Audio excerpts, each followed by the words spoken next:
Moi, quand je suis entré en Bitcoin en 2013, j'étais comme nouveau, là. J'étais pas un OG, là. Tu t'es dit, j'ai raté le train, quoi. Ouais, totalement. Les gens commencent à prendre l'avion de partout au Canada pour venir à l'ambassade Bitcoin pour acheter leur Bitcoin. Si tu as des mineurs ou des VCs qui proposent un fork de Bitcoin pour changer les règles, il faut que tu aies des users qui montent aux barricades avec leurs nœuds et avec leurs private keys. Là, on rentre en 2016, 2017. Tu sais, le prix de Bitcoin pump en 2017 à genre 20 000 balles. On est rendu avec un market cap de 500 milliards. C'est plus un jeu, là. L'important, c'est pas de convaincre les gens de l'importance d'un canot de sauvetage. C'est qu'il y a un canot de sauvetage et qui fonctionne quand les gens en ont besoin. Même si ça te dérange pas de porter un masque, il faut que tu résistes par principe à l'idée que le gouvernement peut te forcer à te mettre une couche dans le visage, quoi. Ça arrive en Chine, ça arrive peut-être en Russie, ça va jamais arriver ici. Donc, on n'a pas besoin de Bitcoin au Canada parce qu'on est protégé par l'État de droit, par un système judiciaire. Cette illusion a été complètement éclatée. Il y a comme 40 vendeurs de fruits, de viande, de lait, de fromage, de légumes, tout le monde accepte Bitcoin. Je suis comme, what the fuck? Non, moi, la dernière chose que je veux, c'est que le gouvernement ait des Bitcoins parce que l'objectif pour moi de Bitcoin, je dis de manière très assumée, c'est d'appauvrir le gouvernement. Tu as des étatistes socialistes anti-immigration, des étatistes socialistes qui sont pro-immigration, tu as des socialistes qui sont woke et des socialistes qui sont anti-woke, mais à DND, c'est tous des socialistes.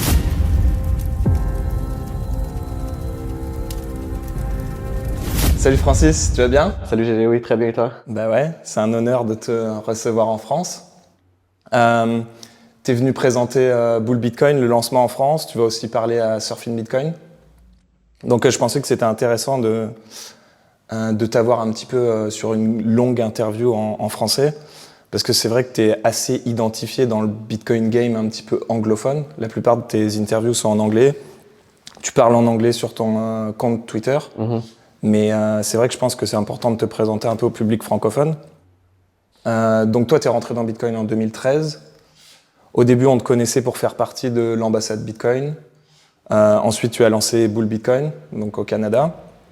Moi, personnellement, je t'avais connu à l'époque du Covid, quand tu avais ton bracelet magique.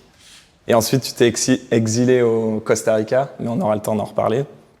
La première question que je voulais te demander, c'est comment tu es rentré dans le terrier du Bitcoin, un petit peu quel est ton background et qui t'a Orange Pill concrètement. Je suis rentré dans Bitcoin sous un angle très politique. Donc, j'ai fait mes études à l'Université de Montréal en politique internationale. Après ça, j'ai fait une maîtrise en Angleterre en politique publique. Et ma vocation, c'était d'être un analyste de politique publique, comme un commentateur, un analyste en politique publique spécifiquement.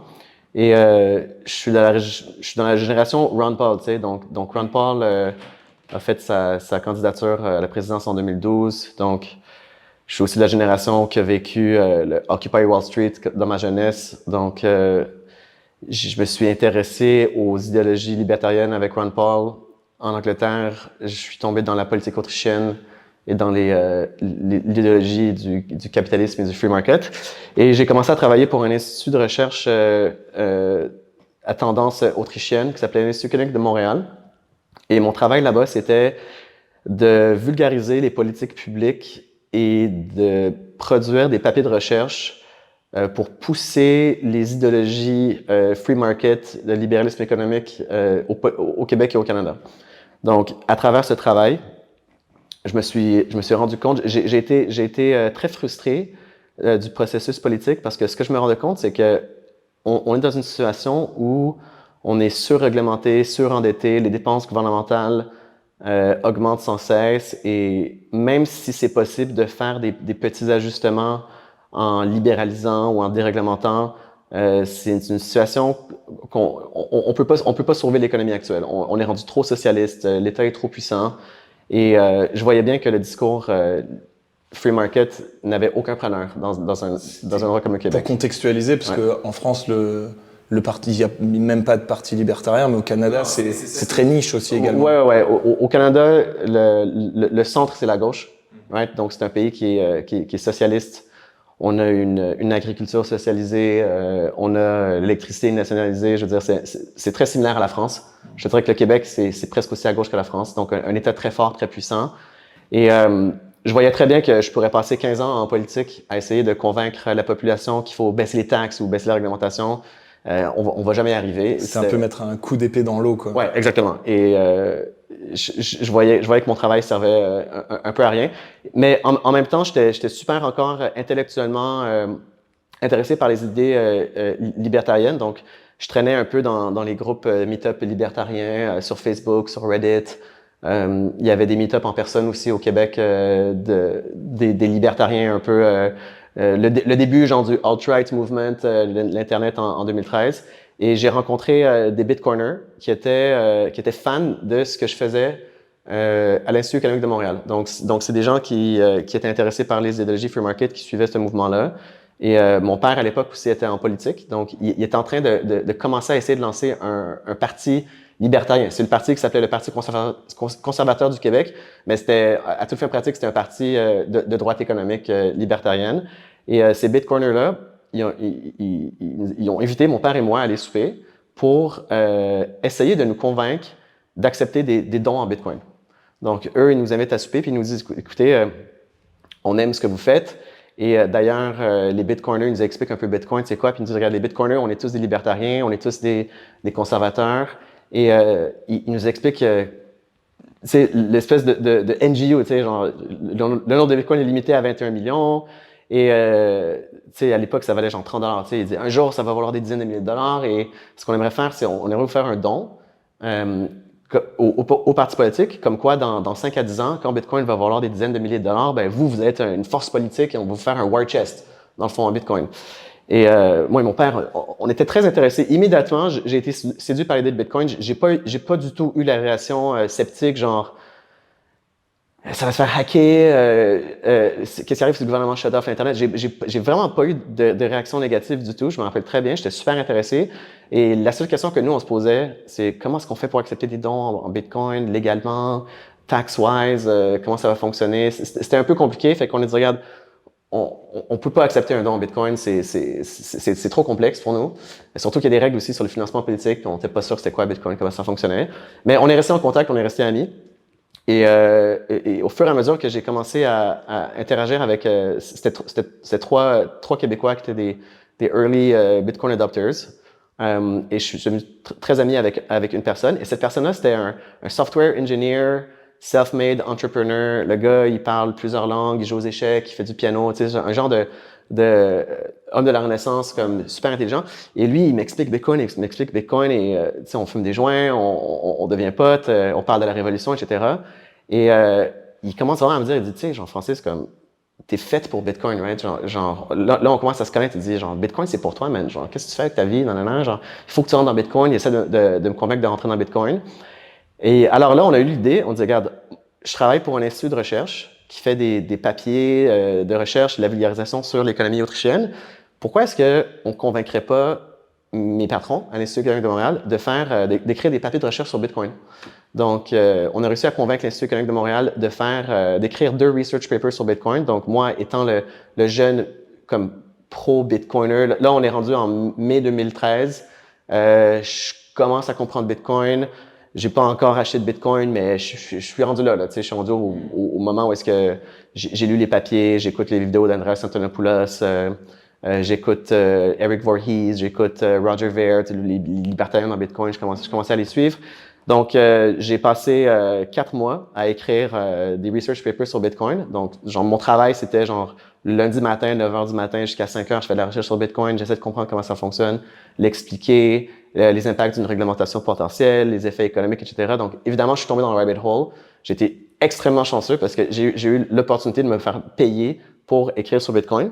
Et en même temps, ces gars-là, ils ont lancé à Montréal l'ambassade Bitcoin en juin 2013. Donc, au moment où est-ce que je suis en train d'écrire le papier sur Bitcoin, ces gars-là lancent l'ambassade Bitcoin, qui est un peu l'équivalent de comme Bitcoin Lyon en France. C'est un centre physique, t'as un coworking space, t'as des entrepreneurs, on fait des meet-ups, etc.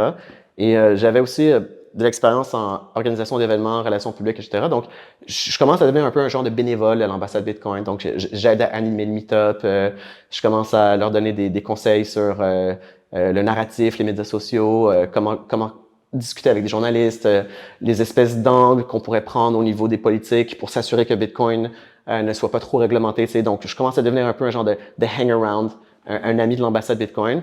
Et finalement, après quelques mois, les gars de l'ambassade, ils m'ont dit, regarde, le travail que tu fais à l'Institut économique de Montréal, genre de faire la vulgarisation, et ce que tu fais en tant que bénévole, on aimerait ça que tu fasses ça à temps plein.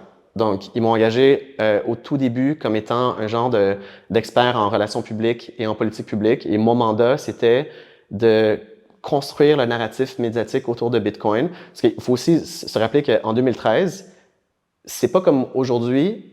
Bitcoin. C'était Silk Road, la drogue.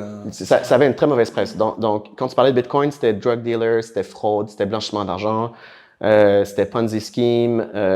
Il y avait une incompréhension totale des médias. Les gens étaient intéressés, mais il y avait un aspect très, très, très négatif. Et moi, mon rôle, c'était d'essayer de construire le narratif de Bitcoin afin de rendre ça plus acceptable par les normies puis par les médias. On avait déjà, à l'époque, notre vocation originelle, c'était genre le mass adoption de Bitcoin. Donc, on voulait que Bitcoin devienne un outil de masse. Là. Et donc, je commence à faire de la relation publique, de la relation avec les médias. J'ai été donc très tôt impliqué dans le processus de lobbying au Canada. Donc, en 2013-2014, le gouvernement canadien a décidé de commencer à étudier la réglementation de Bitcoin. Donc, j'ai fait des présentations devant le Sénat du Canada. J'ai été l'interlocuteur avec l'équivalent de TRACFIN au Canada, FinTrac, l'interlocuteur avec des banques, etc. Et j'ai commencé à crafter la politique publique qu'on voulait pour Bitcoin, c'est-à-dire de considérer, nous, on voulait que Bitcoin soit considéré comme étant de la monnaie. On voulait que Bitcoin ne soit pas plus ou moins réglementé que les entreprises qui dealent avec la monnaie. Et il y avait rien de ICO dans le temps. Pour nous, Bitcoin, c'était une méthode de paiement, c'était une monnaie alternative. Et donc, je me suis impliqué dans ce processus réglementaire et législatif. Et au final, pendant les 2 premières années de ma vie, c'est un peu ça que j'ai fait. Donc, j'ai parlé avec les médias, j'ai fait des entrevues à la télé, je me suis fait porte-parole de la communauté Bitcoin at large. Je portais un veston, je portais une cravate, là, j'étais un peu la face clean de Bitcoin à l'époque. Et en même temps, à l'ambassade Bitcoin, donc je suis devenu un peu le chef d'orchestre du Meetup Bitcoin de Montréal. Mais même en 2013, on avait genre 100 à 150 personnes qui viennent au Meetup. D'ailleurs, il y a beaucoup de Français qui se sont fait Orange Peel au Québec. Hein. Énormément, ouais. Puis l'ambassade Bitcoin, c'était un lieu physique de 3 étages, directement au centre-ville de Montréal, avec des grosses pancartes Bitcoin, des télés avec le hash rate, avec le même pool, des trucs comme ça. Donc un touriste qui passe devant avec des gros drapeaux Bitcoin, des enseignes extérieures, des néons gigantesques. C'était une grosse opération, là. C'était pas un petit truc. On était bien financé parce que les gars qui finançaient ça, c'était des OG. Donc, moi, quand je suis entré en Bitcoin en 2013, j'étais comme nouveau, là. J'étais pas un OG, là. Je veux dire. Tu t'es dit, j'ai raté le train, quoi. Ouais, totalement. Puis ces gars-là étaient rentrés en Bitcoin en 2010, 2011, minaient des Bitcoins avec leur laptop, tout ce genre de trucs, là. Donc, on avait un bon petit financement.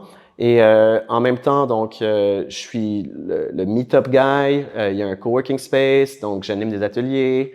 Et on commence à avoir plein d'entrepreneurs qui se prennent des bureaux à Montréal. Donc, même à l'époque, BitPay avait un bureau il y avait loué un bureau dans nos locaux. On a aussi un truc qu'on a fait, c'est qu'on a décidé de faire un kiosque physique public. Donc, pendant la première année, c'était un peu genre des bureaux administratifs où est-ce qu'on ne laissait pas le public rentrer dans nos locaux. Et on s'est dit, mais finalement, tout le monde cognait à la porte, il sonnait à la porte, il voulait nous parler, il voulait nous rencontrer en personne. Puis on organisait toujours des meetings. Donc, on s'est dit, regarde, on va faire un kiosque d'information publique parce que n'importe qui peut juste rentrer par la porte et il va y avoir quelqu'un à la réception. Et cette personne va pouvoir répondre à leurs questions sur Bitcoin. Donc ça, c'était mon projet. Donc, j'ai créé cette espèce de kiosque d'information. Et chaque matin, 9h du matin, je rentre au bureau, je me place au kiosque. T'étais un orange peeler professionnel déjà en 2014. Ouais, j'étais comme un guide touristique, genre, j'étais comme la réceptionniste Bitcoin, genre. Immédiatement, je veux dire, t'as une douzaine de personnes par jour qui rentrent. Finalement, à un certain point, c'était des centaines, là. C'était rendu fou. Et ce que je faisais, c'est que j'installais des wallets pour les gens. Et même déjà à l'époque, on était maxi avant d'être maxi. C'est-à-dire qu'on était Bitcoin only et on était self-custody, maximaliste aussi. Donc, les gens rentraient, je leur installais un wallet, je leur montrais comment faire des backups, je leur montrais comment faire des paiements. On avait des mineurs, on leur montrait comment ça fonctionnait, etc. Donc, dès le départ, j'ai eu des relations interpersonnelles face à face avec les vrais utilisateurs de Bitcoin. Donc, c'était pas juste les libertariens sur Twitter, sur Reddit, sur Bitcoin Talk, là. Genre, moi, je parlais avec des gens qui minaient, qui voulaient investir, qui voulaient l'utiliser. Déjà à l'époque, en 2013-2014, il y avait des gens qui utilisaient Bitcoin pour des paiements à l'époque aussi. Donc, j'ai eu cette interface et j'ai donc j'ai accumulé une expérience de c'est quoi l'utilisateur de Bitcoin, qu'est-ce qu'il veut, qu'est-ce qui est important pour lui. Et au fur et à mesure qu'on a des clients ou des visiteurs, la question principale qui commence à me poser, c'est, il y en a deux, c'est qu'est-ce qu'on peut faire avec des bitcoins et où est-ce que je peux en acheter? Donc, on a décidé d'installer une machine Bitcoin ATM où est-ce que les gens pouvaient mettre du cash puis recevoir des bitcoins. Parce que c'est ça que les gens voulaient. Les gens voulaient aller à l'ambassade puis ils posaient la question genre est-ce que je peux vous en acheter ici? Puis on disait non, on n'a pas d'échange. Va sur Mt. ou va sur Kraken ou Bitstamp ou Bitfinex. On recommandait d'autres échanges.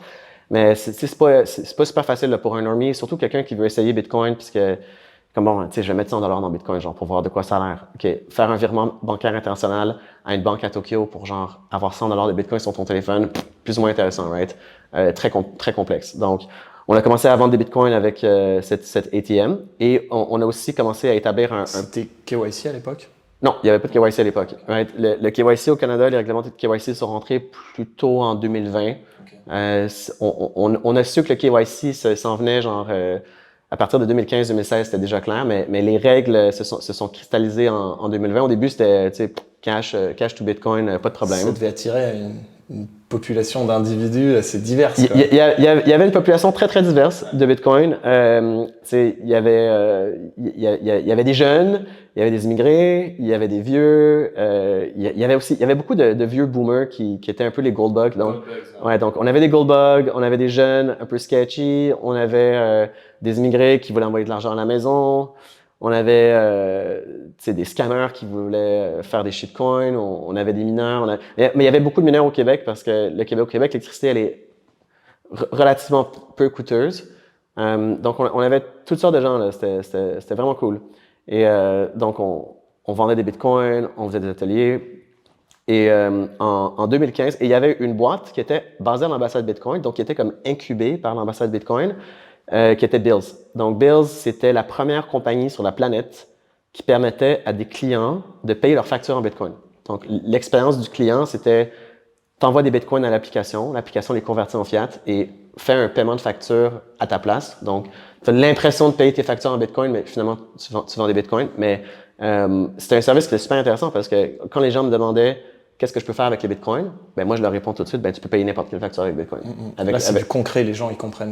Ouais. Et ça donne beaucoup de la confiance aux gens de savoir que tu peux cash out de bitcoin à n'importe quel moment. Parce que c'est vrai que moi, inconsciemment, quand je suis rentré dans le bitcoin, la première chose que j'avais peur, c'était de me dire, s'il faut, j'arriverai jamais à en sortir. Quoi. Ouais, c'est ça. Ouais, puis si tu n'arrives pas à en sortir, ben c'est le hallmark d'un Ponzi scheme, d'un scam, right? Puis même, tu sais, si tu veux en sortir, faut que tu fasses un virement international, que ça rentre dans ton compte de banque, la banque commence à poser des questions, pourquoi est-ce que tu as reçu 10 000 balles d'une banque, parce que les banques des exchanges sont toujours dans des endroits un peu sketchy, là, genre Gibraltar, Hong Kong, whatever. Donc ça, c'était un service qui était super pratique. Donc, en même temps, on a un service qui permet aux gens de payer leurs factures avec des bitcoins. En même temps, on commence à vendre des bitcoins avec notre Bitcoin ATM puis notre comptoir bitcoin. Et à un certain point, en 2015, on s'est dit, il y a des gens qui sont en train de prendre l'avion, man, pour venir à l'ambassade Bitcoin. Parce que ce qu'ils aimaient de chez nous, c'était qu'il y avait genre de human touch. Parce que quand tu vas acheter des bitcoins, on va genre t'expliquer le self-custody, les wallets. Puis on est des nerds, on est super technique. Donc déjà là, à ce moment-là, on est en 2015. Ça fait 2 ans que je suis dans Bitcoin. Je comprends totalement comment ça marche. C'est très rassurant de parler à moi et à mes collègues. Parce que on peut tout expliquer puis un peu te tenir par la main. Donc, les gens commencent à prendre l'avion de partout au Canada pour venir à l'ambassade Bitcoin pour acheter leur Bitcoin. Et la question que les gens commencent à nous poser, c'est est-ce qu'on peut faire des achats en ligne? Est-ce qu'on peut t'envoyer des virements bancaires? Et nous, on avait commencé à vendre des Bitcoins un peu juste par nécessité parce que c'est vraiment ça que les gens voulaient. On était mal organisé, notre logiciel c'était vraiment improvisé, là. On n'avait pas du tout l'intention de devenir un échange, mais la demande, elle était overwhelming. Donc, En 2015, j'ai pris la décision, et même en 2015 aussi, le lobbying, le public relations, déjà, ça commençait à me saouler un peu. Donc, la politique, ça me dégoûtait un peu. Je voyais aussi plein de gens qui travaillaient sur des exchanges, qui travaillaient sur des wallets. Et quand tu recommandes un exchange à quelqu'un, je me disais, genre, il n'y a aucun exchange que j'aime. Il n'y a vraiment aucun exchange que je recommande personnellement. Parce que, un, c'est tous des shitcoin casinos. C'est tout un service à la clientèle de merde. Et j'ai des, tu sais, Mongox aussi était arrivé en 2014. Mongox avait crash. Donc là, c'est comme qui on recommande. N'importe quel échange peut devenir un Mongox puis rug les clients parce qu'ils sont custodial. Donc on s'est dit fuck it, on va faire notre propre échange. On est déjà là, on a la demande, on a l'expertise, on a une certaine clientèle. Je veux dire, il y avait des milliers de personnes qui nous connaissaient. Donc en 2015, j'ai décidé on va arrêter de faire les ventes en personne. On va arrêter de faire du cash trading parce que on était des nerds, right? On était des nerds libertariens, dealer avec de l'argent comptant, physique, en termes de sécurité, de obsèques, c'est pas notre business, là, right? Nous, on était des passionnés de Bitcoin. Le monde fiat, ça ne nous passionnait pas du tout.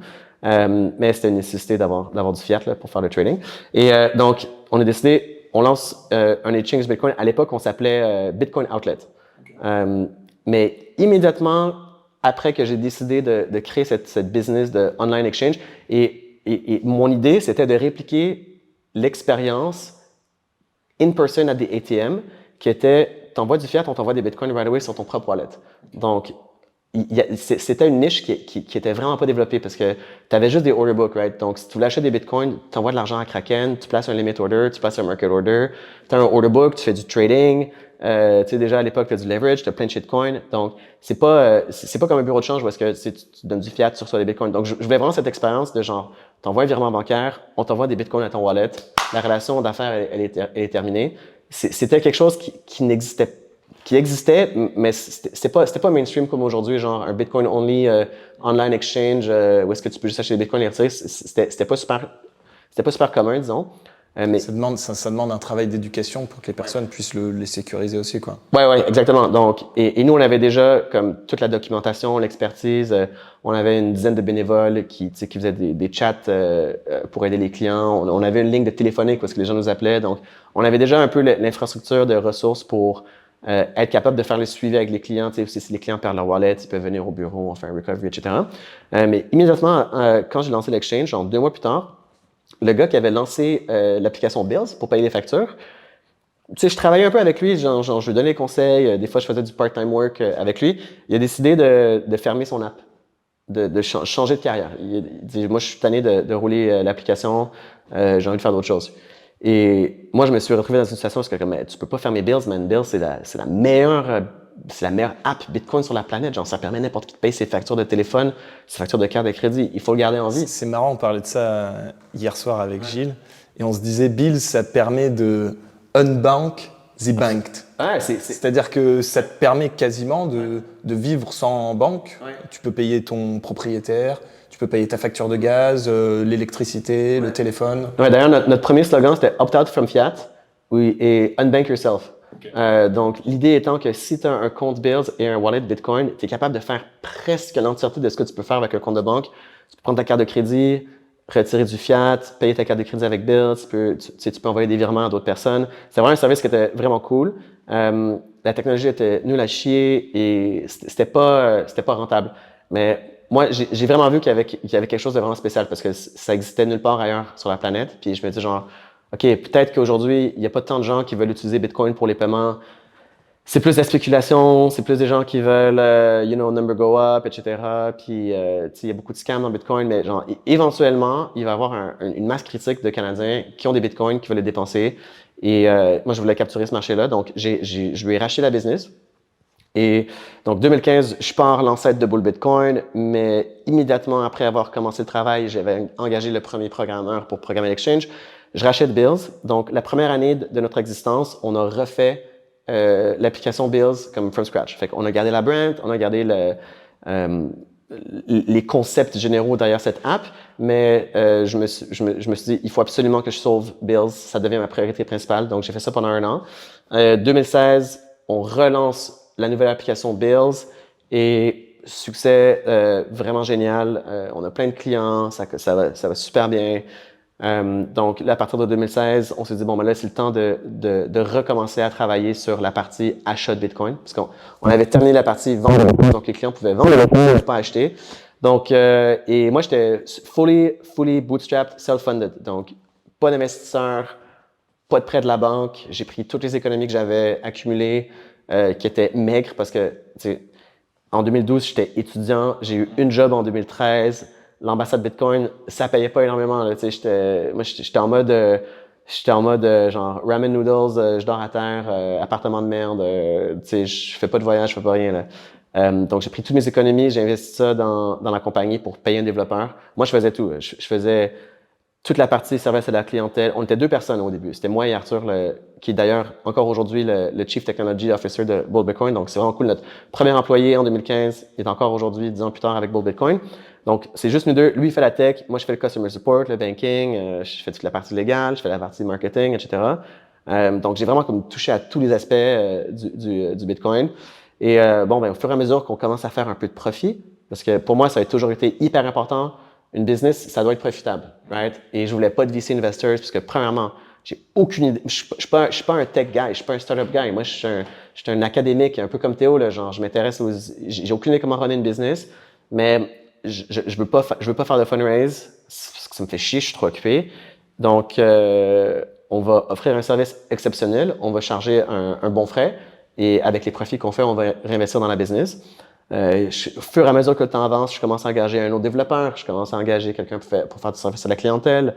À un certain point, je commence à engager quelqu'un pour faire plutôt la conformité, l'aspect légal. Donc, c'est assez intéressant parce que la plupart des boîtes Bitcoin, on le voit, hein, c'est fake it until you make it. Ouais. C'est-à-dire, on arrive, on est en bull market, l'objectif c'est de milk la vache, de lever un maximum d'argent et après on va réfléchir à comment on va trouver des clients. Ouais. C'est une optique qui est un peu fiat quand même. Hein. Ouais.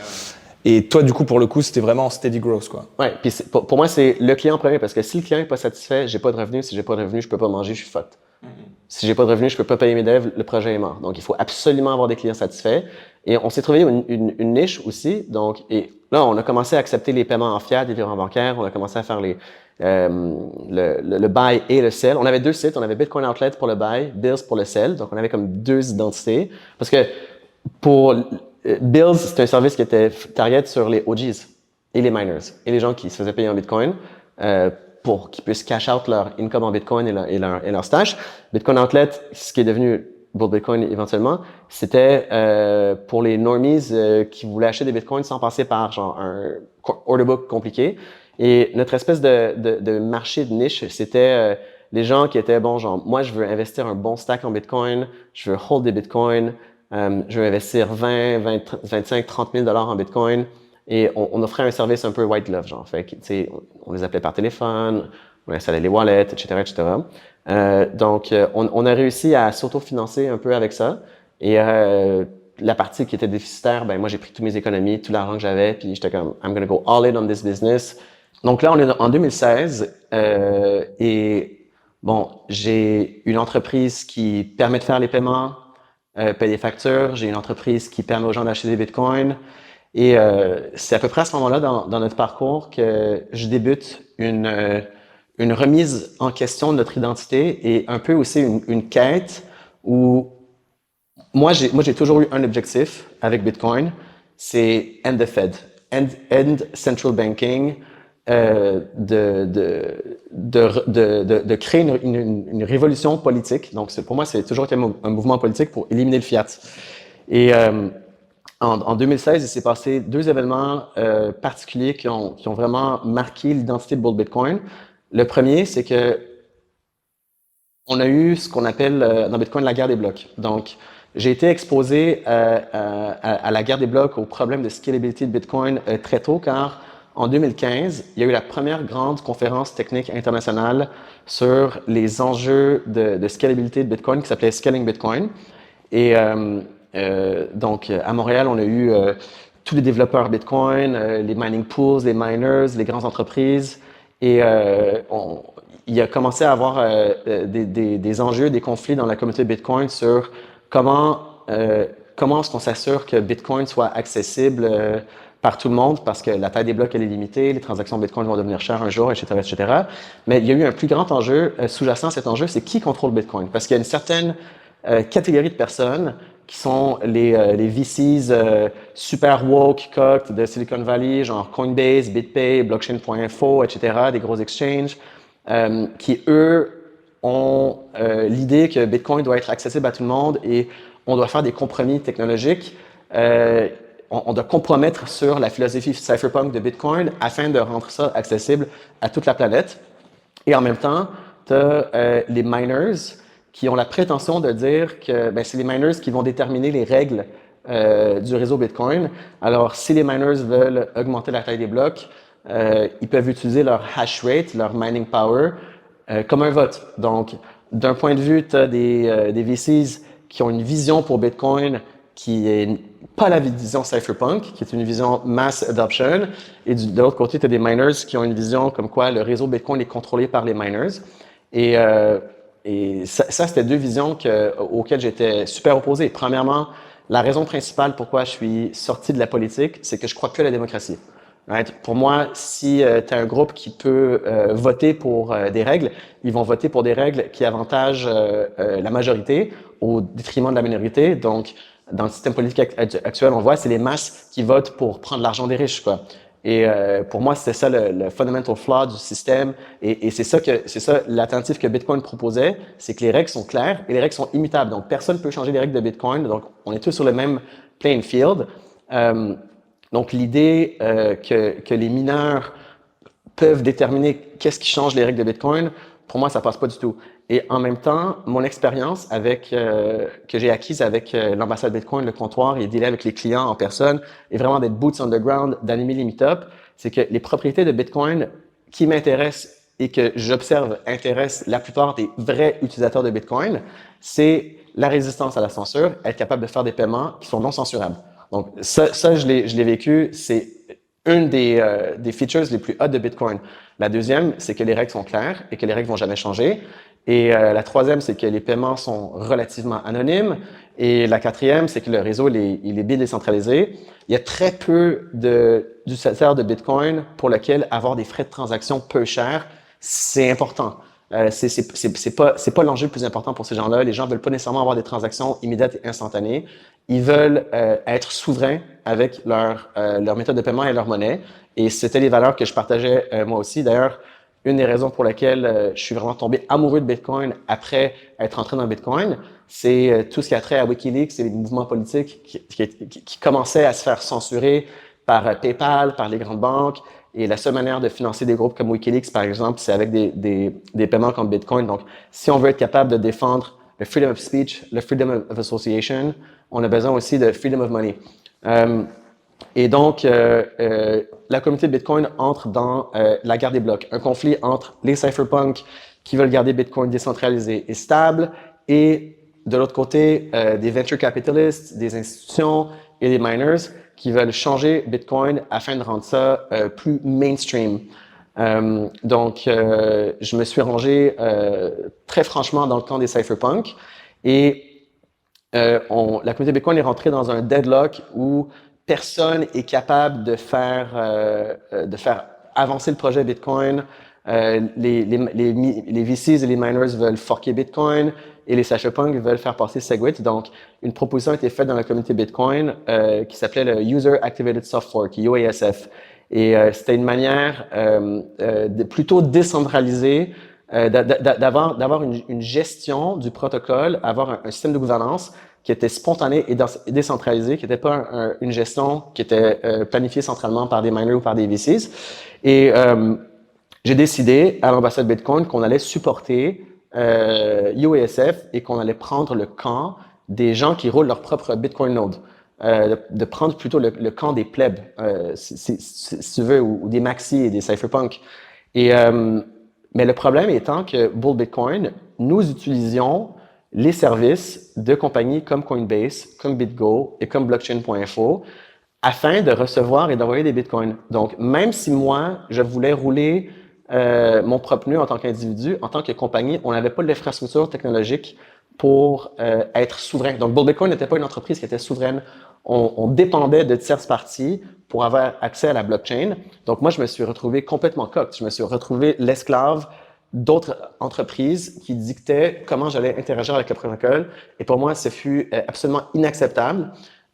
Donc, en 2017, on a pris la décision en tant que compagnie d'investir massivement dans la R&D, dans les open source projects, afin de créer un projet qui s'appelle aujourd'hui CypherNode, qui permet à Bull Bitcoin d'envoyer et de recevoir des paiements et d'interagir avec la blockchain sans tierce partie.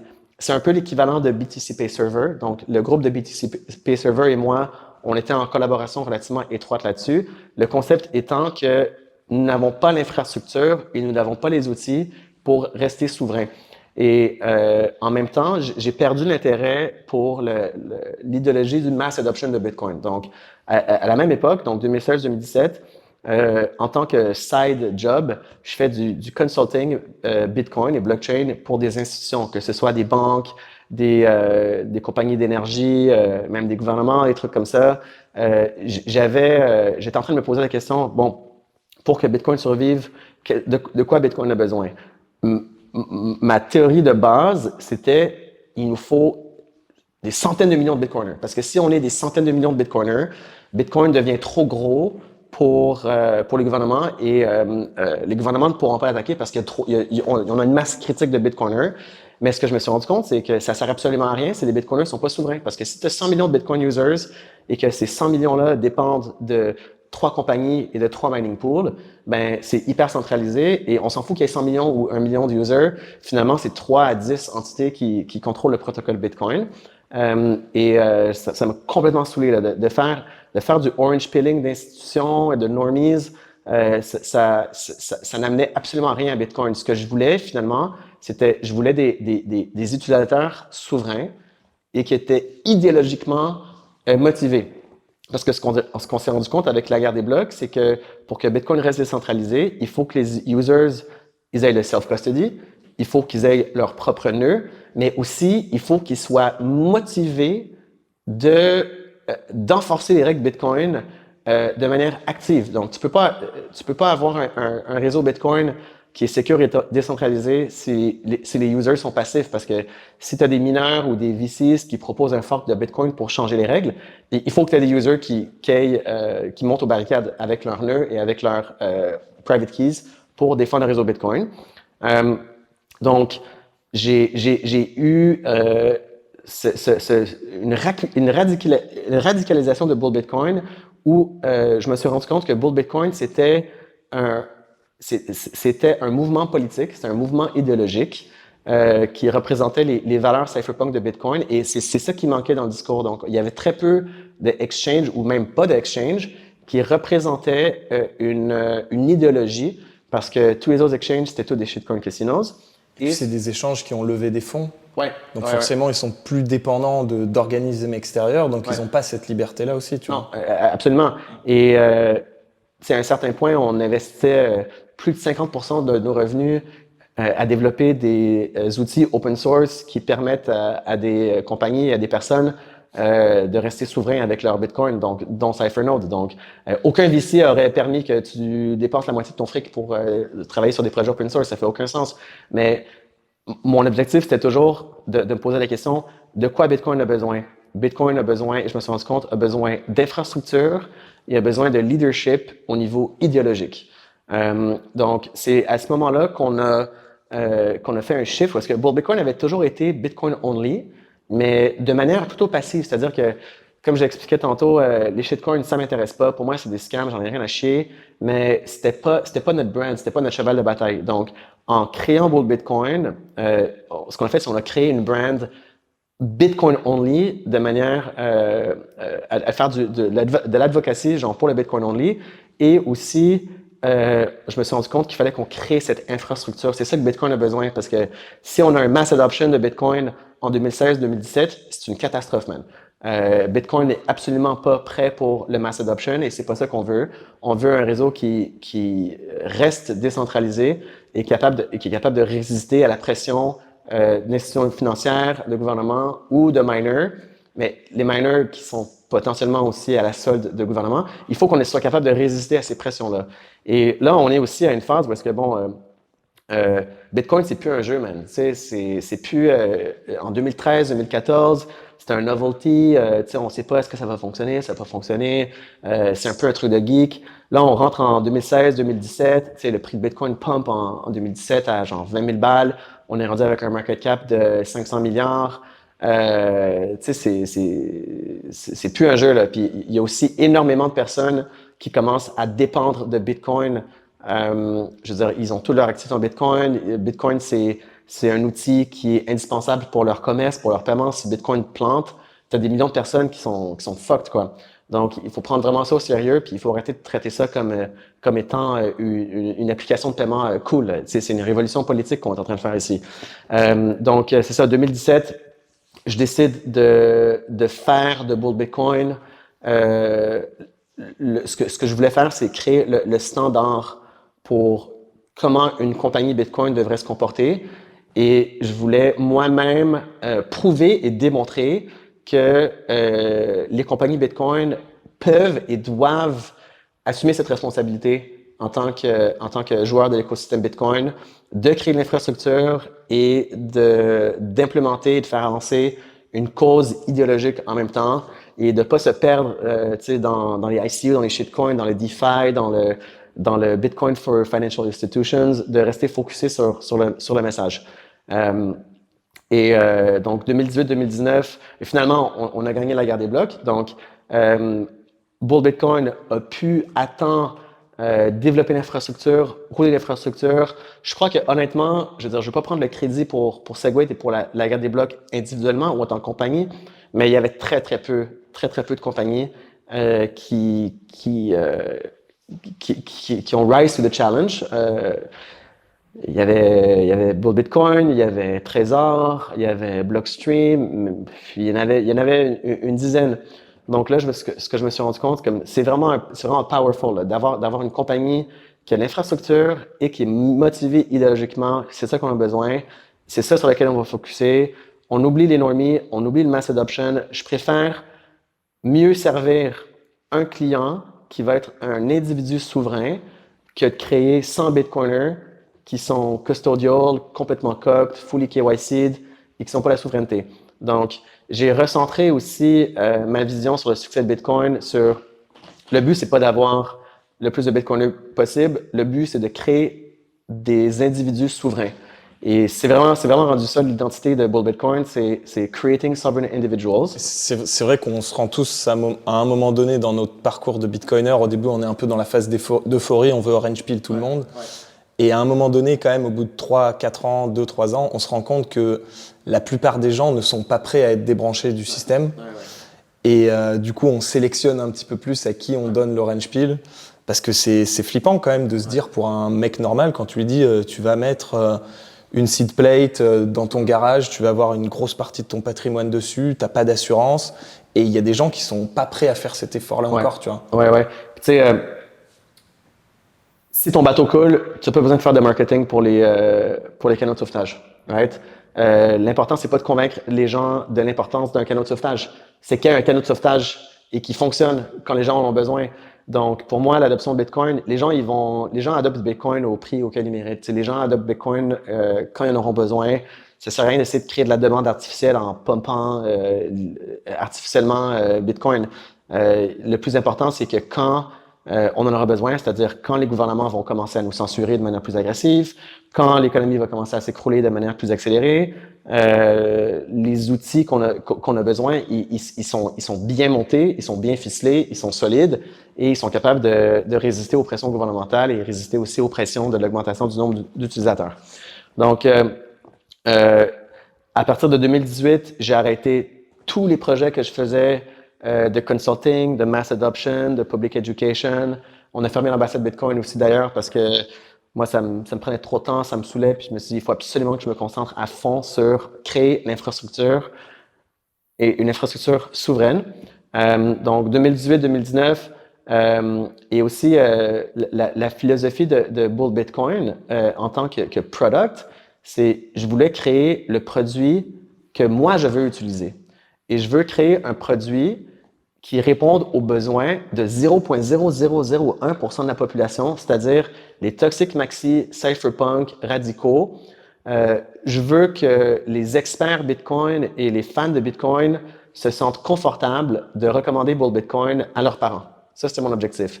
Donc, je voulais pas plaire à tout le monde. Je voulais plaire à un micro-segment de la population. Mais ce que je me suis dit, c'est que si je suis capable de satisfaire les attentes les plus élevées possibles, je vais créer le meilleur produit possible. Et c'était ça mon objectif. Donc, et c'est pour ça qu'on est resté toujours self-funded. Tu sais, je suis jamais allé chercher. J'aurais pu, en 2017, quand il y avait la phase du ICO, j'aurais pu aller prendre 15 millions puis faire plein de fucking marketing, puis de vendre Bitcoin aux normies. Mais c'est pas ça que je voulais. Là. Je voulais bâtir cette infrastructure souveraine et indépendante. Donc, on a fait ça 2018-2019. Et ce qui est cool avec Bull Bitcoin, c'est que le marketing, à cette époque-là, c'était $0, man. Le seul et unique marketing qu'on faisait, c'était mon compte Twitter. Et on faisait beaucoup de meet-up, tu sais, on s'impliquait dans la communauté, puis donc on était visible dans des très petits cercles, mais zéro marketing. Et puis tu sais, quand tu as un bon produit, le bouche à oreille fonctionne. Ouais. Je pense qu'il y a beaucoup de gens qui étaient Bitcoin only, Bitcoin maximaliste, et qui, quand ils orange pilaient quelqu'un de leur famille ou leurs amis, ils se disaient je vais pas les amener sur Coinbase parce que sinon ils vont finir par acheter du XRP ou du Banana Coin. Et forcément, ils disaient va sur Bull Bitcoin parce qu'ils étaient garantis qu'ils pourraient juste acheter du Bitcoin et qu'ils seraient obligés de le self-custody, tu vois. Et puis ça a toujours été la promesse de Bull Bitcoin, c'est je veux que tu me fasses confiance avec tes amis et tes parents. Et tu vas pas le regretter. Si tu envoies tes parents chez nous, ils vont ressortir de Bull Bitcoin avec leur propre wallet, ils vont avoir un bon backup, ils n'auront pas de shitcoin, ils vont pas faire du leverage trading, ils vont pas perdre leur stack, ils vont hold. Et si jamais ils ont besoin de cash out, ben ils pourront payer leur facture. Genre that's it. Et c'était une proposition de valeur qui était d'un tout petit marché, mais on a vraiment bien servi ce marché et on a eu une obsession totale sur l'expérience du client parce que vu qu'on n'est pas financé par du venture capital, on est financé par nos revenus. Donc, si on n'a pas de clients, on peut pas payer nos staffs, on peut pas payer notre R&D. Donc, il faut absolument qu'on ait un focus absolu sur la satisfaction des clients. 2019-2020, Bull Bitcoin commence à prendre de l'expansion. Au fur et à mesure qu'on fait de l'argent, j'engage plus de monde. On a toujours une petite équipe. À cette époque-là, on est, je sais pas, genre 6 personnes. Tu sais, c'est minuscule. Et 2020, un autre virage important dans ma vie et dans la vie de Bull Bitcoin, c'est COVID. Donc, je me suis graduellement radicalisé pour devenir plus cypherpunk, plus toxique anti-shitcoin, plus axé sur la souveraineté individuelle. Mais COVID a été une accélération de cette radicalisation, où est-ce que je me suis vraiment rendu compte que la souveraineté individuelle et la liberté individuelle on était en phase défensive. Là. Tu sais, les gouvernements sont passés à l'attaque. Donc, quand COVID est arrivé, c'était un use case pour le coup de Bitcoin, quoi, ouais. En termes d'outils de souveraineté. Ouais, absolument. Parce que quand COVID est arrivé, il y a eu et ce qui était intéressant aussi, c'est que la culture Bitcoiner, c'est une culture qui fait en sorte que tu remets en question l'autorité établie et tu as des positions qui sont fortes et contrariennes. Donc, dès que COVID arrive, moi, ça me prend 3 semaines pour comprendre qu'est-ce qui se passe. Et c'est évident avec d'autres Bitcoiners, c'est un fucking scam gouvernemental, les banques sont fucked, l'économie est fucked. C'est un power grab. Les gouvernements, ils veulent imposer des restrictions, ils veulent créer un mouvement de panique, ils veulent faire des lockdowns. Et ils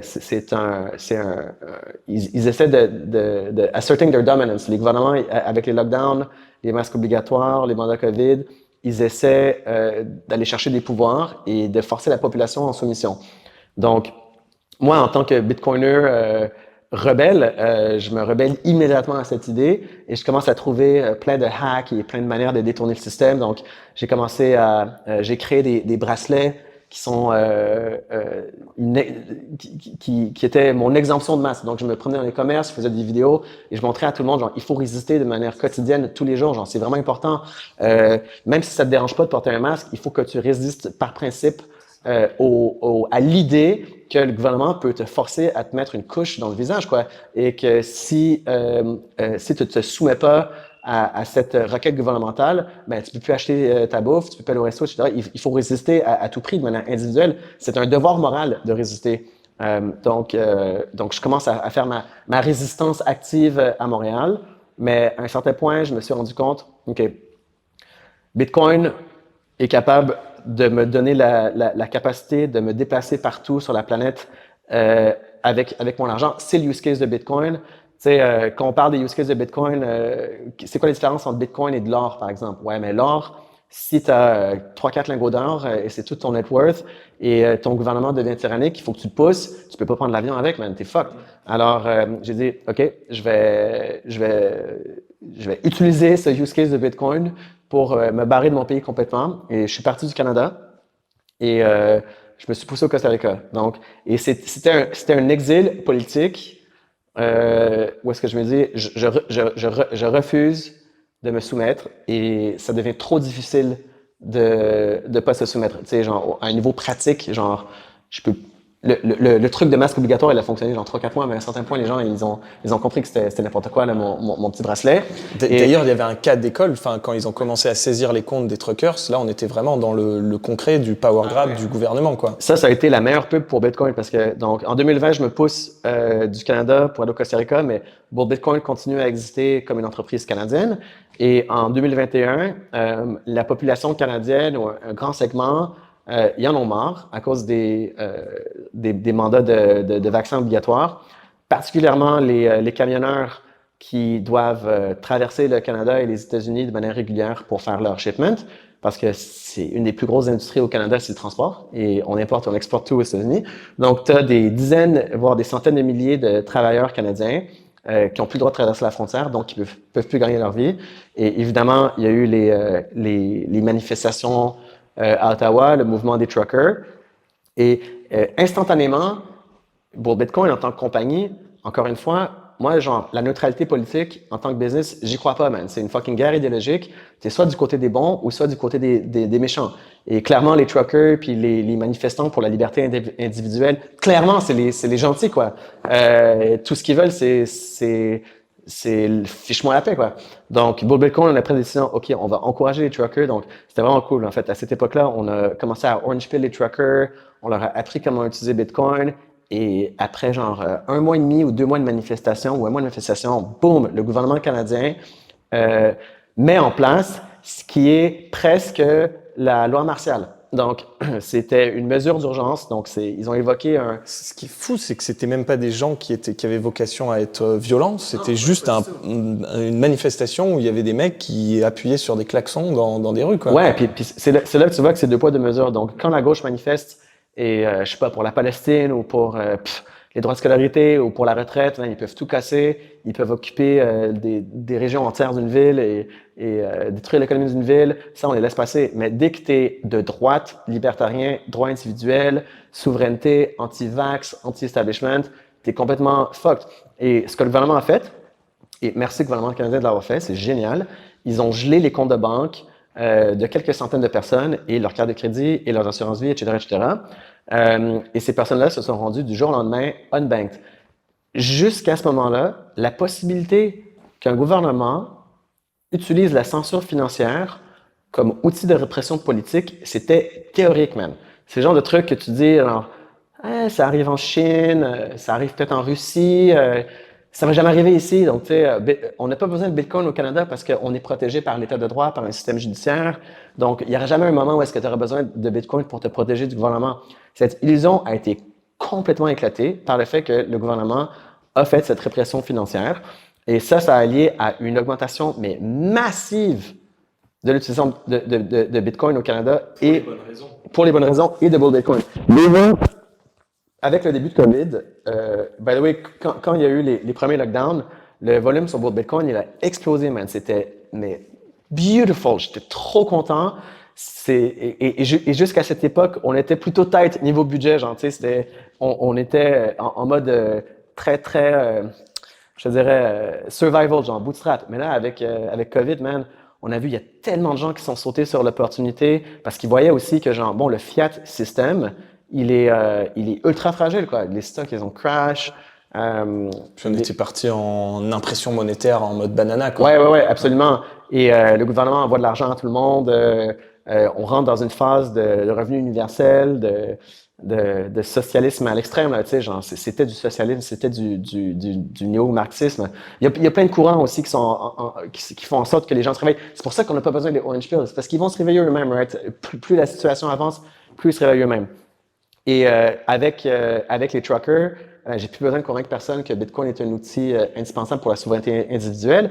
Et et ce qu'on a fait avec Bull Bitcoin, c'est qu'on s'est vraiment associé à ce mouvement-là, comme quoi, genre, guys, Bitcoin, c'est un outil de souveraineté.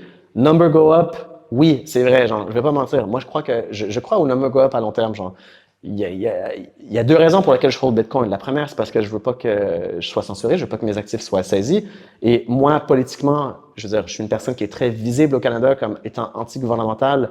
Je suis un candidat typique. Genre, si j'avais des comptes de banque au Canada, c'est très possible qu'ils auraient été saisis et censurés. Mais l'autre, c'est clairement aussi, évidemment, il y a juste 21 millions de Bitcoin, il y a une demande qui augmente. Bon, fait que je crois au number group aussi, mais on a vraiment réussi à captiver l'imaginaire des gens avec ces exemples de censure. Et ces exemples de censure et de répression politique avec le mouvement woke, le mouvement gauchiste, avec la guerre en Ukraine, avec le fait que si tu t'opposes à l'idéologie trans, tu es considéré, t'es fiché immédiatement comme un extrême de droite radical. Et tu sais, les banques, ils vont s'attaquer à toi personnellement. Donc pour toutes ces raisons, je crois que les use cases légitimes de Bitcoin sont en train de fleurir. Et moi, ça me fait extrêmement plaisir d'être une compagnie, un échange qui base à la fois son brand, son marketing, mais aussi ses valeurs sur de servir ce use case spécifique qui est la liberté individuelle, la responsabilité individuelle. C'est un sujet qui est d'actualité, hein, notamment avec ce qui se passe avec le patron de Telegram qui vient de se faire arrêter en France d'ailleurs. Ouais, complètement débile. Puis genre, si ça peut arriver au patron de Telegram, qui est un milliardaire assez puissant, si ça peut arriver à monsieur, madame, tout le monde au Canada, les truckers, qui la seule chose qu'ils ont fait, c'est se pointer à une manifestation, ça peut arriver à tout le monde. Et donc du coup, c'est à peu près à cette période où tu es parti au Costa Rica. Ouais. Donc tu es un petit peu parti en exil pour fuir ce qui se passait au Canada. Est-ce que tu peux nous en dire plus sur comment tu es arrivé là-bas, qu'est-ce que tu as développé avec Bitcoin Jungle, qui est un projet qui commence à faire pas mal de bruit, si tu peux nous en dire plus? Ouais, je suis parti au Costa Rica en quête de liberté individuelle. Pas que le Costa Rica est un pays qui est un libertarien ou quoi que ce soit, tu sais, c'est juste que dans les pays d'Amérique du Sud, d'Amérique centrale, les pays un peu du tiers-monde, quoi, tropicaux, le gouvernement a une capacité de enforcement qui est beaucoup limitée. Donc, si tu te pointes en campagne au Costa Rica, techniquement, on avait un lockdown, techniquement, on avait un mask mandate et techniquement, il y avait un COVID vaccine mandate au Costa Rica, mais c'était pas du tout enforcé. Donc, et pour moi, genre, je veux dire, en tant qu'entrepreneur, je peux pas évoluer, je peux pas construire ma business si je me sens pas comme un homme libre. Ce qui était hyper important pour moi, c'est la dignité. Non seulement c'est la liberté individuelle, mais c'était la dignité. Je veux pas avoir honte de comply. Je veux être dans un endroit où est-ce que je peux avoir la possibilité de pas comply. Et j'ai trouvé ça au Costa Rica. Donc, je me suis pointé là, j'ai pris l'avion, j'ai tout vendu ce que j'avais à Montréal. J'ai fermé le bureau de Bull Bitcoin. J'ai fait une croix sur mon ancienne vie, mes amis normies. Mon groupe d'amis au Québec, comme la plupart des Bitcoiners rebelles, on était capable de cohabiter de manière pacifique avant COVID. Et au moment de COVID, ce que je me suis rendu compte, c'est que non seulement on n'est pas idéologiquement alignés, mais malheureusement, c'est mes ennemis, man. Ils cherchent à m'enlever ma liberté, ils cherchent à me détruire en tant que personne. Donc, d'ailleurs, la cerise qui avait fait déborder le vase, c'était que tu avais pris une amende pour avoir fait un barbecue dans un parc. Ouais, entre autres, le Bitcoin Housing Party, j'étais avec Thibault Maréchal, un autre Bitcoiner québécois, et un autre Bitcoiner. On était 3 personnes dans un parc. On se rejoint pour avoir des bouteilles de champagne pour le halving. On pop la bouteille de champagne. Et là, il y a 2 policiers qui s'amènent puis qui disent vous êtes en réunion illégale. Et là, on le regarde, on est comme mec, man, on est 3 dans un milieu d'un parc, genre, t'es fou, quoi. Il dit non, c'est légal ce que vous faites, donnez-nous vos pièces d'identité. On dit fuck off, man, on donne pas les pièces d'identité. Il appelle son backup. Finalement, on s'est retrouvé dans une situation où est-ce qu'il y avait genre 9 policiers avec 3 voitures de police, avec un hélicoptère au-dessus, parce qu'on refusait de donner nos cartes d'identité. À un certain point, après 1h30, on a décidé, bon, on va se soumettre, quoi. Genre, j'ai donné ma carte d'identité, j'ai pris l'amende, 1500 balles par personne. Et là, j'étais comme, c'est fini, man. c'est fini. Right? This will never happen to me ever again. Donc, quelques semaines plus tard, je me suis poussé. Et un truc qui s'est passé qui est cool au Costa Rica, c'est bon, une fois que je suis arrivé au Costa Rica, je me suis rendu compte qu'il y avait un certain mindset. C'est des Américains, des Canadiens, des Australiens, des Européens qui avaient fui le COVID pour aller dans un endroit comme le Costa Rica. Il y en avait énormément.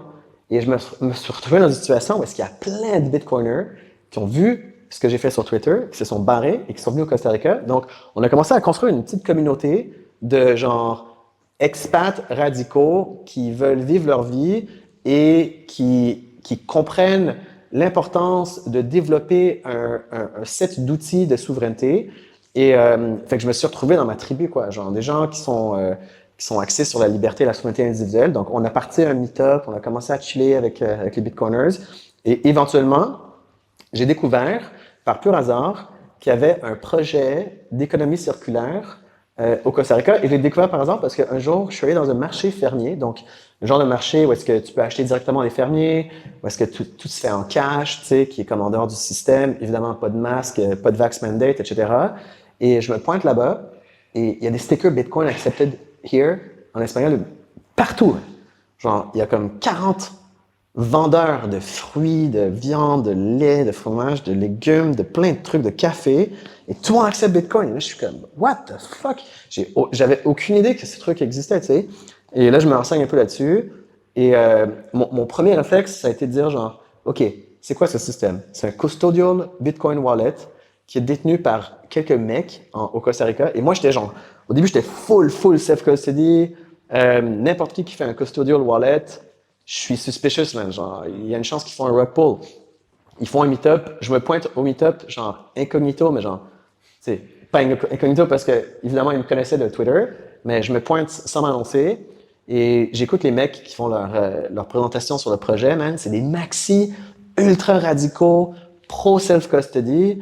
J'adore tout ce que j'entends. Puis, tu sais, au fur et à mesure que je leur parle, tu sais, ils m'expliquent, genre, ouais, nous aussi, on est pro self-custody, mais il y a une réalité sur le terrain qui est que si tu veux accepter des paiements en Lightning, le channel management, c'est compliqué, les backups. Donc, j'ai un peu mis d'eau dans mon vin avec la self-custody parce que j'ai admis que ce qu'ils avaient fait de Orange Pill, ces personnes, ça aurait pas été si facile à faire s'ils avaient utilisé genre Phoenix ou genre Bluet ou quelque chose du genre. Et donc, cette communauté-là, elle a été créée pendant COVID, right? Donc, pendant COVID, il y a eu une perte de tourisme phénoménale au Costa Rica.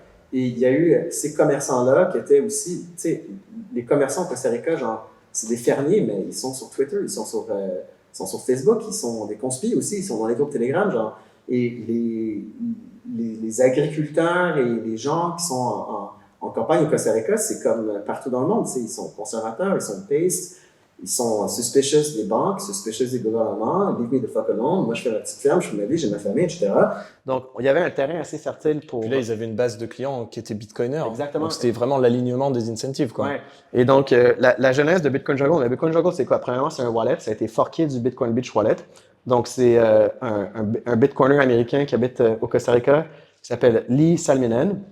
Et le fondateur de Bitcoin Jungle et 3 ou 4 autres personnes qui étaient tous un peu des entrepreneurs qui étaient soit des Bitcoin OGs ou des Bitcoin Maxi, genre plutôt récents. Et on a forké le wallet et on a créé un meet-up et on a créé un réseau de BTC Pay Server. Et le pitch qu'on faisait à ces gens-là, c'est, regarde, on va créer un mouvement de marketing comme quoi les Bitcoiners qui sont en quête de liberté peuvent aller quelque part sur la planète, genre cette région du Costa Rica, et vivre de leur Bitcoin. Et ce qu'on voulait aussi, c'est créer une économie parallèle, genre si jamais il y a un problème bancaire ou un collapse du fiat, on a notre plan B. On a une communauté qui est déjà bien éduquée de manière pratique sur comment utiliser Bitcoin. Et le projet a pris énormément d'ampleur, c'était un succès phénoménal. Aujourd'hui, on fait plus de 20 000 transactions Bitcoin par mois au Costa Rica. On a 380 commerçants qui acceptent le Bitcoin. Et quand je me suis joint à ce groupe, un truc intéressant que je me suis rendu compte, c'est que afin de convaincre les commerçants d'accepter Bitcoin, on leur disait, écoutez, acceptez Bitcoin, il n'y a pas de conversion automatique. Et si vous voulez du fiat, ben, on va venir vous rachetez des bitcoins. Donc, les gars de Bitcoin Jungle, ils se promenaient un peu à droite à gauche chaque semaine avec une poche d'argent cash. Ils allaient distribuer du cash aux commerçants qui voulaient cash out. Et moi, je me dis, bon, c'est quoi mon expertise?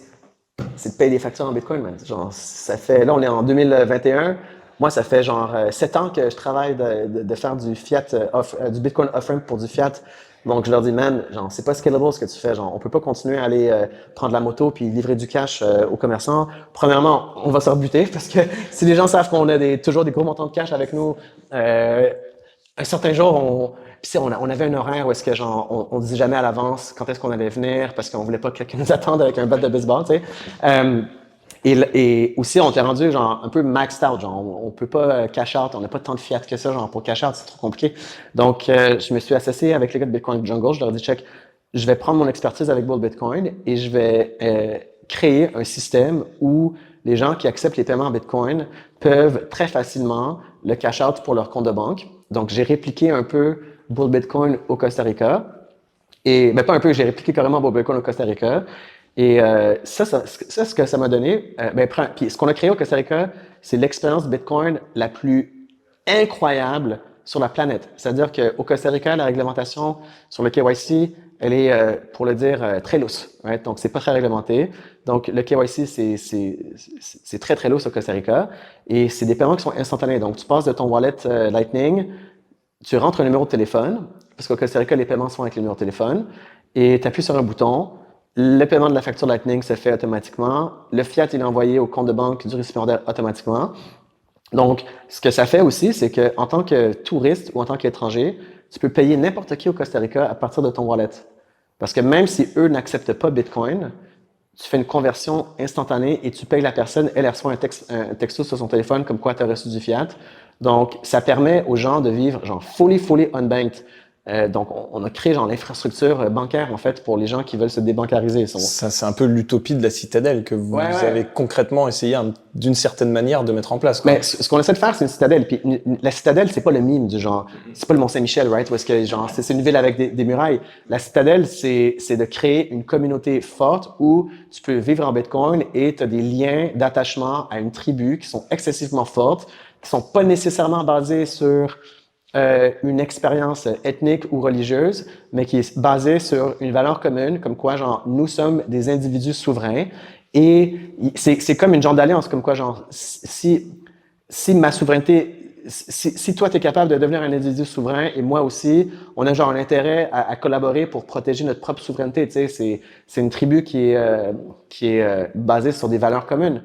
Et puis c'est de l'interdépendance aussi. Et c'est l'interdépendance. Ils ont besoin de toi, l'argent, le lait, la viande, donc on revient vraiment au basique de la vie en société, quoi. Ouais. Et ce qui est vraiment cool avec les Bitcoin, c'est que la plupart des commerçants regardent les Bitcoin, man. Et ça a été super important pour nous. C'est genre, il y en a certains qui vont accepter des paiements en Bitcoin et qui vont convertir en fiat right away, mais la plupart des commerçants, genre, conservent Bitcoin comme un actif d'investissement. Au Costa Rica, c'est pas comme ici où est-ce que tu peux aller dans ton compte bancaire puis genre transférer des fonds de ton compte chèque à ton 440, genre, puis c'est pas facile au Costa Rica d'investir, genre, c'est surtout pour un pleb qui est genre undocumented, puis tu sais, c'est des gens là-bas, tu sais, genre, c'est le Far West, genre. Tu sais, les gens, ils ont pas d'adresse aussi, genre. Les gens ont des comptes de banque, mais c'est pas le genre de personnes qui peuvent investir dans le stock market. Donc, on est rendu à une économie qui est pas fully circulaire, mais elle est à genre 15%, 20% circulaire. C'est-à-dire que les gens qui se font payer en Bitcoin, on a un effet réseau qui est tellement huge que si tu es un commerçant qui se fait payer en Bitcoin, tu peux littéralement genre dépenser tes Bitcoins aussi en tant que commerçant. Et ce que ça a créé dans ma tête aussi, c'est genre, Bull Bitcoin, on a une infrastructure, on a un marché qui est le Canada, qui est un petit marché, et de prendre cette infrastructure, l'amener dans un nouveau pays, c'est pas si compliqué. C'est ça que ça a ouvert dans mon esprit. C'est genre, OK, genre, on a été capable de faire une expansion internationale au Costa Rica, de recréer ce qu'on a fait au Costa Rica, et tu sais, le niveau de qualité de la technologie qu'on a, c'est dommage qu'on ait juste 30 millions de clients, right? Ben, pas 30 millions, mais qu'on ait un marché de 30 millions de personnes. Ça serait vraiment intéressant de commencer à l'offrir à d'autres personnes. Et aussi, le feedback qu'on a reçu au Costa Rica, man, c'est tellement bon pour le moral. Genre, les gens, ils sont comme, tu nous as sauvé la vie, c'est génial, c'est le meilleur truc qu'on a jamais vu. Et ça m'a donné l'envie d'offrir ce service ailleurs dans le monde. Donc, suite à l'expansion au Costa Rica, je me suis dit, si on le fait au Costa Rica, on peut le faire ailleurs. Et donc, ce qui m'a amené à me dire, bon, ben, aussi, tu sais, j'ai commencé à avoir, COVID, ça m'a aussi motivé dans le sens où, tu sais, en 2020, 2021, genre, en 2020, si j'avais voulu, j'aurais pu garder Bull Bitcoin où il était, rien faire, prendre un peu ma retraite, tu sais, vivre un peu comme digital nomade, puis j'aurais été good, tu sais. Mais ils ont attaqué ma dignité, ils ont attaqué ma souveraineté individuelle, c'est une attaque personnelle, genre. Ouais, donc là, c'était un combat personnel, quoi. Ouais, parce que Moi, je l'ai vécu de la même manière dans ouais, l'évidence. parce que tu sais, genre le gouvernement il peut dire genre ah c'est pas personnel, c'est une mesure de santé collective, genre non man, moi je peux pas aller à l'épicerie moi personnellement aujourd'hui en ce moment genre. Et puis, ce qui était le plus frustrant, c'était de voir les 80% de la population qui trouvaient ça plus ou moins normal, alors qu'on avait empêché aux gens de marcher dans la rue, tu vois. Ouais. Donc j'ai eu un peu un second souffle parce que tu sais entre 2013 à 2020 c'est long man, c'est passé 7 ans en Bitcoin, c'est un peu long. Puis là tu commences à te tanner, tu commences à dire j'ai envie de faire autre chose. Mais COVID a vraiment ravivé la flamme radicale et révolutionnaire en moi. Et pour moi, c'est devenu genre plus que jamais un devoir moral. Genre, je peux pas accepter. Tu sais, je regarde genre, tu sais, mes ancêtres ou Dieu ou whoever is out there, genre qui me regarde. Je peux pas les décevoir et savoir que j'aurais pu résister, mais j'ai choisi de genre prendre ma retraite et de me la couler douce, genre sur la plage. Donc ça m'a donné l'envie, man, take over the world. Parce que des trucs comme Bull Bitcoin, il n'y en a pas beaucoup ailleurs, man. Tu sais, en Europe, il y en a quelques-uns. En Asie, pas vraiment. Mais je regarde l'offre sur le marché, man, c'est tout de la merde, quoi. Donc, le feedback que j'ai reçu au Costa Rica, d'avoir une nouvelle segment de population qui ont tellement de gratitude à ce qu'on leur a à offrir, man, ça m'a donné le vent dans les voiles. Puis là, on est parti pour take over the world, man. Nice. On dit souvent Bitcoin changes you. Ouais. Toi, c'est vrai qu'on te ramène souvent on parle l'ancien Francis, le Francis qui était un peu la fleur au fusil, qui voulait changer le monde via la politique, qui portait sa petite cravate. Maintenant, les gens, quand ils te voient, c'est chemise à fleurs, carnivore. Et c'est vrai que c'est dans le parcours du Bitcoiner, ça se passe souvent comme ça. Alors d'abord, les gens, ils arrivent soit par la politique, soit par la technologie. Ensuite, s'ils arrivaient par la politique, ils commencent à s'intéresser à la technologie. S'ils arrivaient par la technologie, ils commencent à s'intéresser à la politique. Et il y a des ramifications dans le rabbit hole où ils commencent à remettre en question l'actualité, ils commencent à remettre en question l'histoire, ils commencent à remettre en question le régime alimentaire, le sport, la famille, les enfants. Est-ce que tu penses, toi, que Bitcoin a eu un impact sur ton parcours en tant qu'humain et en développement personnel, tu vois? Ouais, absolument. Puis tu l'as bien dit, genre, ce que ça crée en toi, c'est un sentiment de défiance, de méfiance, de rébellion. Et aussi le fait d'avoir des bitcoins, d'en posséder, puis d'être souverain avec tes bitcoins, ça te permet aussi de dire genre fuck you au système puis t'en sortir quoi genre ça te permet de t'exprimer sans avoir la crainte et ça te permet de te radicaliser un peu. C'est vrai que moi ça je l'ai ressenti pendant le confinement parce qu'à un moment donné je me baladais dans les transports en commun sans masque. Ouais. Je me suis pris une amende et à l'époque j'étais 100% de mon patrimoine en Bitcoin et je me suis dit qu'est-ce qui se passe si je paye pas l'amende? Et je me dis, ils vont me mettre une autre amende, mais s'ils peuvent pas venir me saisir. Et en fait, je me suis rendu compte que, au-delà de NGU et toutes ces choses-là, en fait, ça change le rapport de force entre toi et les mecs d'en face. Et ça, c'est hyper fort. Je connais pas le mot en français, mais en anglais, on dirait que c'est un empowering feeling. Mais il y a aussi d'autres changements. Puis ça, comme tu dis, c'est quelque chose qu'on le voit intuitivement. Genre, je suis pas le seul Bitcoiner qui était genre tout blanc, tout maigre, comme nerd qui mange de la fucking bouffe de take-out. Qui a eu un parcours personnel où est-ce que, tu sais, maintenant on va au gym, on est bronzé, on va à la plage, on est self-sovereign. C'est quelque chose qui est relativement commun chez les Bitcoiners. Un autre truc que je remarque, c'est le désir d'avoir des enfants. Ça, c'est huge, man. Genre, quand je regarde les gens de ma génération, soit ils veulent un enfant, soit ils en veulent pas, parce qu'ils sont cyniques, nihilistes. Pour eux, c'est « Ah, je veux pas donner des enfants dans ce monde de merde », alors qu'un Bitcoiner qui comprend le long-term value proposition de Bitcoin, qui comprend aussi le fait que tu peux donner en héritage des Bitcoins à tes descendants sans qu'il y ait d'intervention tierce, disons, dans ce processus. Et là, tu te dis, genre, la théorie du NGU, c'est genre, OK, mes bitcoins aujourd'hui, ils valent 60 000 euros par coin. Quand mes enfants, ils vont avoir 25 ans, les bitcoins, ils vont valoir, je sais pas, genre 1 million d'euros par coin. Je peux pas en profiter aujourd'hui, genre. Ouais, je peux pas profiter de mes bitcoins autant que mes descendants vont profiter des bitcoins. Donc, ça te donne l'envie, tu sais, d'être un very, very long-term holder. Ça augmente ton horizon, en fait. Ouais, ouais. Tu sais, tu te dis, genre, si mes enfants passent mes bitcoins à leurs petits-enfants et que les petits-enfants passent les bitcoins à leurs petits-enfants, mais dans 120 ans, t'as une fucking dynastie, man. Right? Puis c'est pas quelque chose que moi, je pourrais établir dans mon lifetime. Donc, si tu parles, par exemple, tu regardes en Europe, genre, pourquoi est-ce qu'on a des cathédrales? Pourquoi est-ce qu'on a des monuments qui durent sur des générations? Tu sais, dans la construction même, dure deux générations. C'est parce qu'ils avaient un long-term vision de créer une genre de dynastie familiale, quoi. Et c'était dû à l'étalon or aussi. Hein. Ouais. On le voit concrètement dans l'architecture dans les années 60-70. C'est là où on a fait le shift où maintenant les buildings ils sont construits et 20 ans après on les rase et on en reconstruit d'autres. Ouais, évidemment, genre, tu sais, quand tu as de l'argent, de l'épargne incitative, c'est de dépenser le plus vite possible avant que tu sois dévalué ou avant que ton argent soit saisi.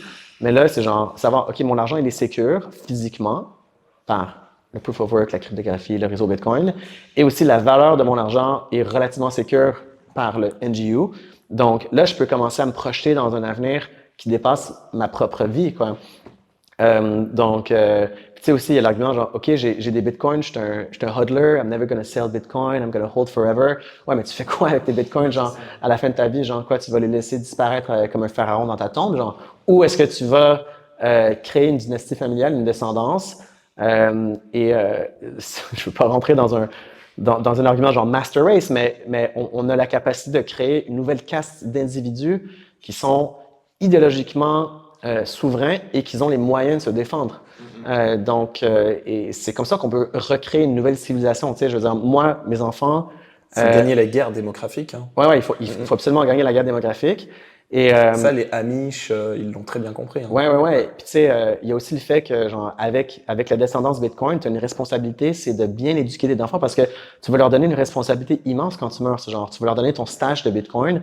Il faut qu'ils sachent comment l'utiliser, comment le dépenser, pas être des débiles et de créer une mentalité ou un mythe familial comme quoi le plus important, c'est d'avoir plus de richesse que la génération précédente. Right? Et d'augmenter la richesse familiale.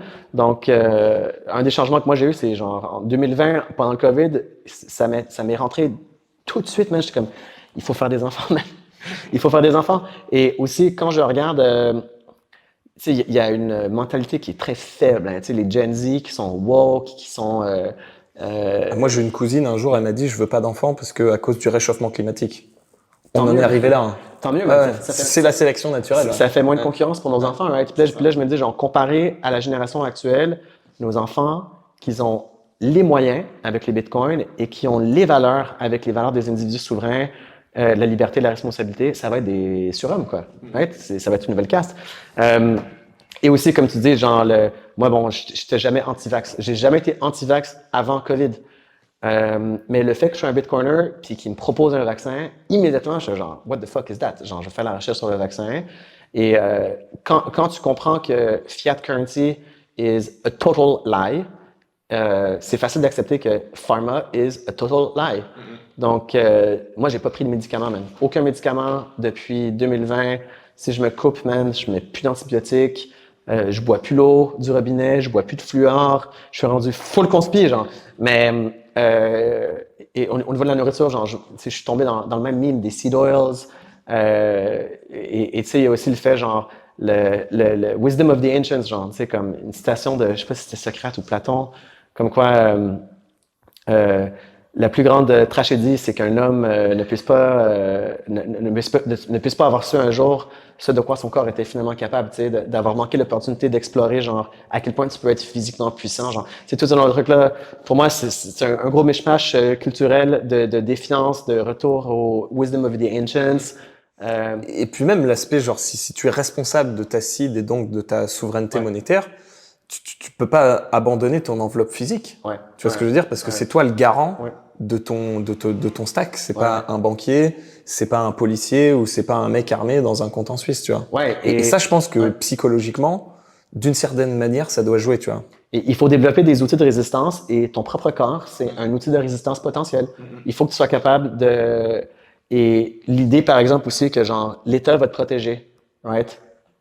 Cette illusion, elle est complètement tombée quand la police s'est retournée vers toi. Ils ont défoncé les portes à Montréal et j'imagine à Paris aussi parce qu'il y avait un voisin qui avait dit que tu avais ta copine qui était chez toi, genre ce genre de truc. À Paris, il y a les policiers qui passaient dans les terrasses et qui te mettaient des amendes si tu n'avais pas ton vaccin. L'État est ton ennemi, ton voisin est ton ami aussi. Right? Puis ça a été aussi un gros truc, genre dans mon cheminement de vouloir orange pill les normies. Pendant COVID, je me suis dit fuck the normies, man. Genre j'ai pas envie de te sauver, toi, genre. Tu sais, j'ai pas envie de te donner les outils de ma propre destruction, là. C'est Morpheus dans Matrix qui disait la plupart des gens ne veulent pas être débranchés. Ouais. Ils se battraient presque pour défendre le système. Ouais, absolument. Et ça c'est réel, hein. Les gens, ils nous ont... Puis c'est aussi pour la même raison que l'adoption gouvernementale des bitcoins, comme quoi il y a plein de bitcoiners qui veulent que ce soit les banques et les gouvernements qui achètent un paquet de bitcoins parce que ça va faire pumper le prix de bitcoin. Je me dis, non, moi, la dernière chose que je veux, c'est qu'un gouvernement ait des bitcoins parce que l'objectif pour moi de bitcoin, je le dis de manière très assumée, c'est d'appauvrir les gouvernements. Parce que si les gouvernements ne sont plus capables de saisir arbitrairement la richesse des producteurs de la société, comme l'ont fait les communistes, les marxistes, et maintenant les néo-marxistes, ce qu'on appelle la social-démocratie, mais qui est finalement du néo-marxisme. Donc, s'ils sont pas capables physiquement de saisir la richesse des gens, et s'ils sont pas capables d'imprimer de l'argent, parce que s'ils impriment de l'argent, ça fait monter la valeur de Bitcoin, ça fait qu'un transfert de richesse vers le Bitcoin, et ça fait en sorte que leur dévaluation de la monnaie s'accélère. Donc, si Bitcoin devient huge et mainstream, les gouvernements pourront plus se financer. Et s'ils peuvent plus se financer, ben ils n'ont pas le choix de réduire leur taille ou même de disparaître entièrement. Donc c'est les taper au porte-monnaie, quoi. Ouais. Puis je reviens au thème. Pour moi, l'objectif de Bitcoin, c'est la destruction du système fiat. Et la destruction du système fiat, c'est pas une fin en soi. C'est un outil pour réduire le pouvoir des gouvernements sur les individus afin qu'on regagne notre liberté individuelle. Le NGU et le fait que tu peux devenir riche en holdant des bitcoins, c'est un moyen d'y accéder, mais c'est pas l'objectif principal. Tu sais, pour moi, genre, si Bitcoin restait à 100 000 euros, pour moi, personnellement, je serais quand même satisfait parce que je suis capable de produire de la valeur à la société sans m'asseoir sur mon cul et attendre que le prix de Bitcoin augmente. Mais je reconnais aussi que pour que Bitcoin devienne l'outil de la destruction du système fiat, il faut que la valeur augmente. Que ça batte l'inflation au moins.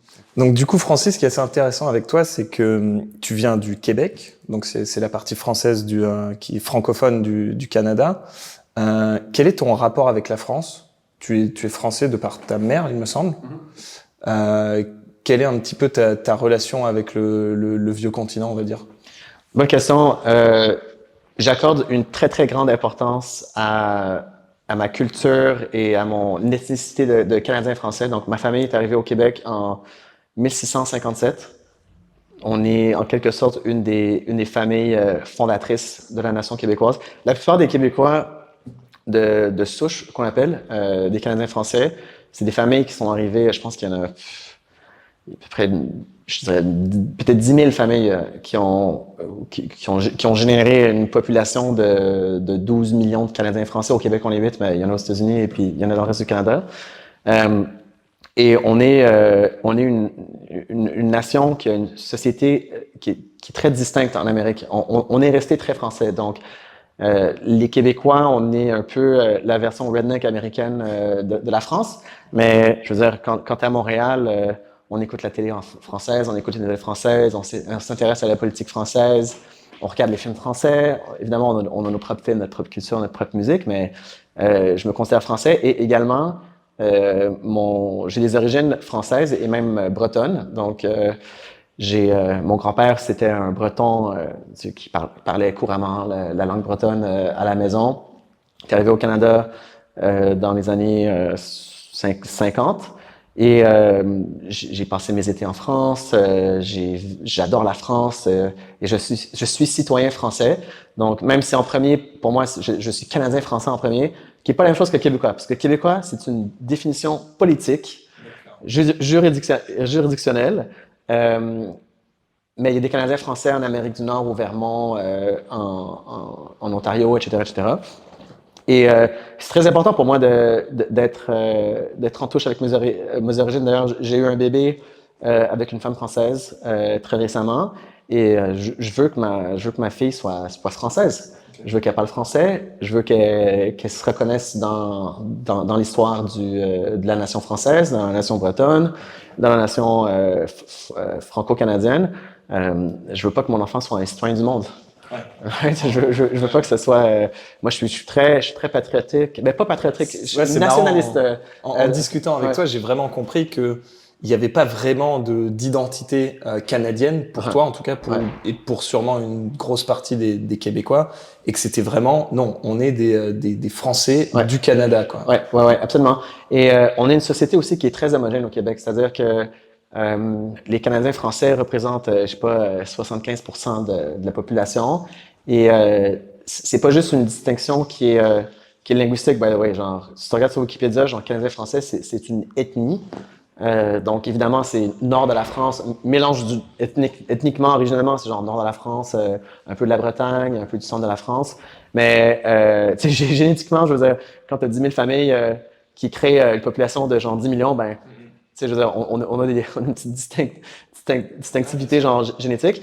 Et tu sais, un truc que j'ai voyagé aussi en voyageant partout dans le monde avec la globalisation, c'est que il y a quelque chose à dire pour être entouré de gens qui nous ressemblent, de gens qui ont des mimes partagés et des gens qui ont une histoire partagée. Donc, tu sais, le fait qu'on soit capable tous de se retrouver, de lire, tu sais, l'histoire des rois de France, l'histoire des Gaulois, tu sais, tu regardes l'histoire de Vercingétorix et tu te l'appropries comme étant genre, ouais, ça fait partie de mon histoire, tu sais, c'est quelque chose de super important. J'ai pas d'appartenance sentimentale avec le Canada anglais, par exemple. Pour moi, pour moi déjà historiquement, c'est les envahisseurs. Okay? Donc, on a été conquis par les Canadiens anglais. Donc, un sentiment qui est partagé par plusieurs Québécois aussi, c'est qu'on n'a pas d'affiliation avec le reste du Canada. Et alors que j'ai une affiliation très prononcée pour la France aussi. Donc, j'ai pas grandi en France. J'ai pas tu sais, je suis pas allé à l'instruction française, j'ai pas d'attachement à l'État français, mais j'ai un attachement à la nation française. Donc, quand je suis en France, comme en ce moment, je suis chez moi. Okay. Je veux dire, je me reconnais dans la culture, dans la bouffe, dans la façon de vivre, la joie de vivre, dans les manières, dans les mannerismes que j'ai pas avec d'autres pays sur la planète. Tu sais, en ce moment, j'habite au Costa Rica et c'est pas génial hein, d'habiter dans plusieurs pays où est-ce que t'as pas d'ancrage, où est-ce que tu te sens. Tu sais, je vais jamais être costaricain. Right? Je peux essayer autant que je veux, je serai jamais costaricain. Tout comme un Chinois qui est né au Québec, il peut bien être résident du Québec et citoyen du Canada, mais il sera jamais québécois et ça sera jamais la même chose. D'ailleurs, même entre le Québec et la France, moi je suis quand même chanceux parce que j'ai été élevé par des femmes françaises de France. Donc, j'ai été élevé dans un milieu qui était beaucoup plus français que la plupart des Québécois. Donc, je me sens relativement à l'aise en France comme au Québec. Mais même au Québec, tu vois un groupe de Québécois qui rigolent ensemble. Quand tu interagis avec des Français, tu sais, toi tu le sais, tu travailles avec des Québécois à Bull Bitcoin. Il y a quelque chose d'un peu différent. Tu sais, il y a un genre de camaraderie entre Québécois qui est très difficile de percer. Donc, pour moi, c'est très très important. Et j'ai un énorme respect pour la culture française. Pour moi, à la fois la civilisation européenne de l'Ouest plus au large, mais spécifiquement la culture française, je vais dire, bon, pour moi, c'est la meilleure culture sur la planète. La France, c'est le plus beau pays sur la planète, genre visuellement, en termes de culture, en termes de paysage. Et je trouve ça très, très, très dommage que cette très grande nation a été érodée et détruite depuis la Révolution française, mais plus particulièrement dans les dernières années, par un État centralisateur et socialiste.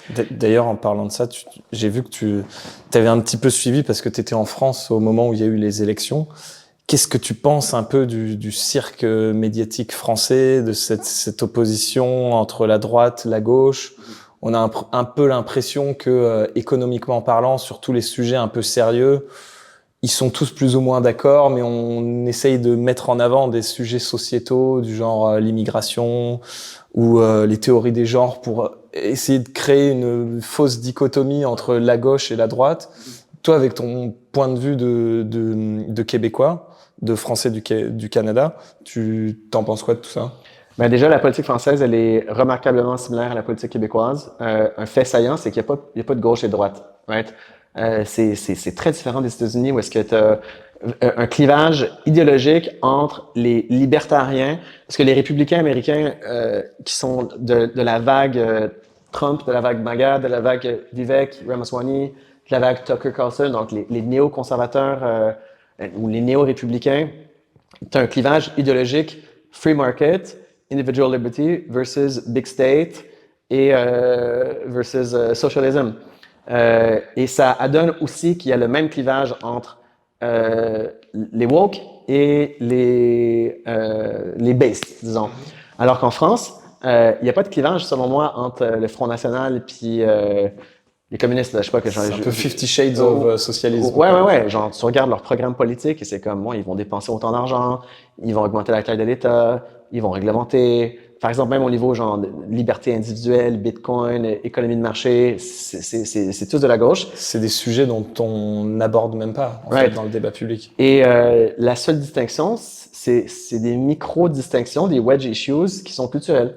Right? Donc, évidemment, il y a la question de l'immigration, qui est la plus grosse distinction. Donc, tu sais, t'as des étatistes socialistes anti-immigration, des étatistes socialistes qui sont pro-immigration, tu as des socialistes qui sont woke et des socialistes qui sont anti-woke, mais à the end of the day, c'est tous des socialistes. À the end of the day, on se dirige avec l'une option ou l'autre option, on se dirige dans la même direction, qui est une faillite totale de l'État et une subjugation de l'État français et de la nation française aux intérêts des institutions internationales, que ce soit la Commission européenne, le Fonds monétaire international, le World Bank, le WHO. On se dirige dans toute la même direction. Donc, il n'y a pas... D'ailleurs, ça, c'est jamais remis en question. Là. Non, absolument pas. Même absolument les pas. partis d'extrême droite, entre guillemets, ne remettent pas en question l'organisation européenne. La notion d'extrême droite en France, je la trouve hilarante parce que pour moi c'est toute de la gauche, tu sais. Et tu regardes, est-ce qu'il y a un mouvement, est-ce qu'il y a un début de semence de graines qui va briser ce clivage, cette fausse opposition? Il n'y en a aucun, même. Il n'y en a aucun, genre. Même si c'est marrant parce qu'il y a beaucoup de protestations, il y a beaucoup de gens qui parlent, qui ont des débats d'idées, mais concrètement, des projets politiques alternatifs, il y en a quasiment pas. Il n'y en a aucun. Au Québec, on a essayé de le faire. Donc, tu sais, je l'ai mentionné au début de l'entrevue, mon père est un libertarien pro-capitaliste très connu au Québec, très affiché. Et on a essayé de partir le Parti conservateur du Québec pour en faire un parti de droite économique et socialement à droite, mais genre, tu sais, comme soft, right? Genre, ça a eu zéro preneur même. Je veux dire, on faisait 0,8% des résultats, tu sais, puis on a vraiment essayé, puis on avait un programme super intéressant de réforme du système de santé, réforme du système éducatif, réforme de la réglementation, tu sais, tout plein de trucs qui sont super intéressants. Zéro preneur, à la fois à gauche qu'à la fois chez les crony capitalistes, donc les industriels, chez les pauvres, chez la classe moyenne, chez les fonctionnaires. C'est tous des têteux de mamelles du gouvernement, right? La soupe est bonne. Hein. La soupe, elle est délicieuse. Puis, tu sais, pendant COVID, le mouvement libertarien, alt-right, a fait des petites percées. Le Parti conservateur, on a atteint 5% des résultats électoraux. Mais après avoir une campagne phénoménale et on a fait tous les efforts possibles, donc il n'y a absolument aucun espoir, right? Donc, qu'un Français compte sur un mouvement politique traditionnel pour arrêter l'érosion de la société française, pour assurer la protection de sa famille, de son individu, de son pouvoir d'achat et de sa liberté individuelle, de sa souveraineté. Oubliez, c'est fini. Là. C'est un petit peu ce qu'on parlait hier. Je pense que tous les deux et même beaucoup de gens se sont rendus compte pendant le Covid qu'on pourrait pas sauver tout le monde. Ouais. et que ça passerait par l'individu. Et commençons par utiliser les outils qui nous rendent souverains.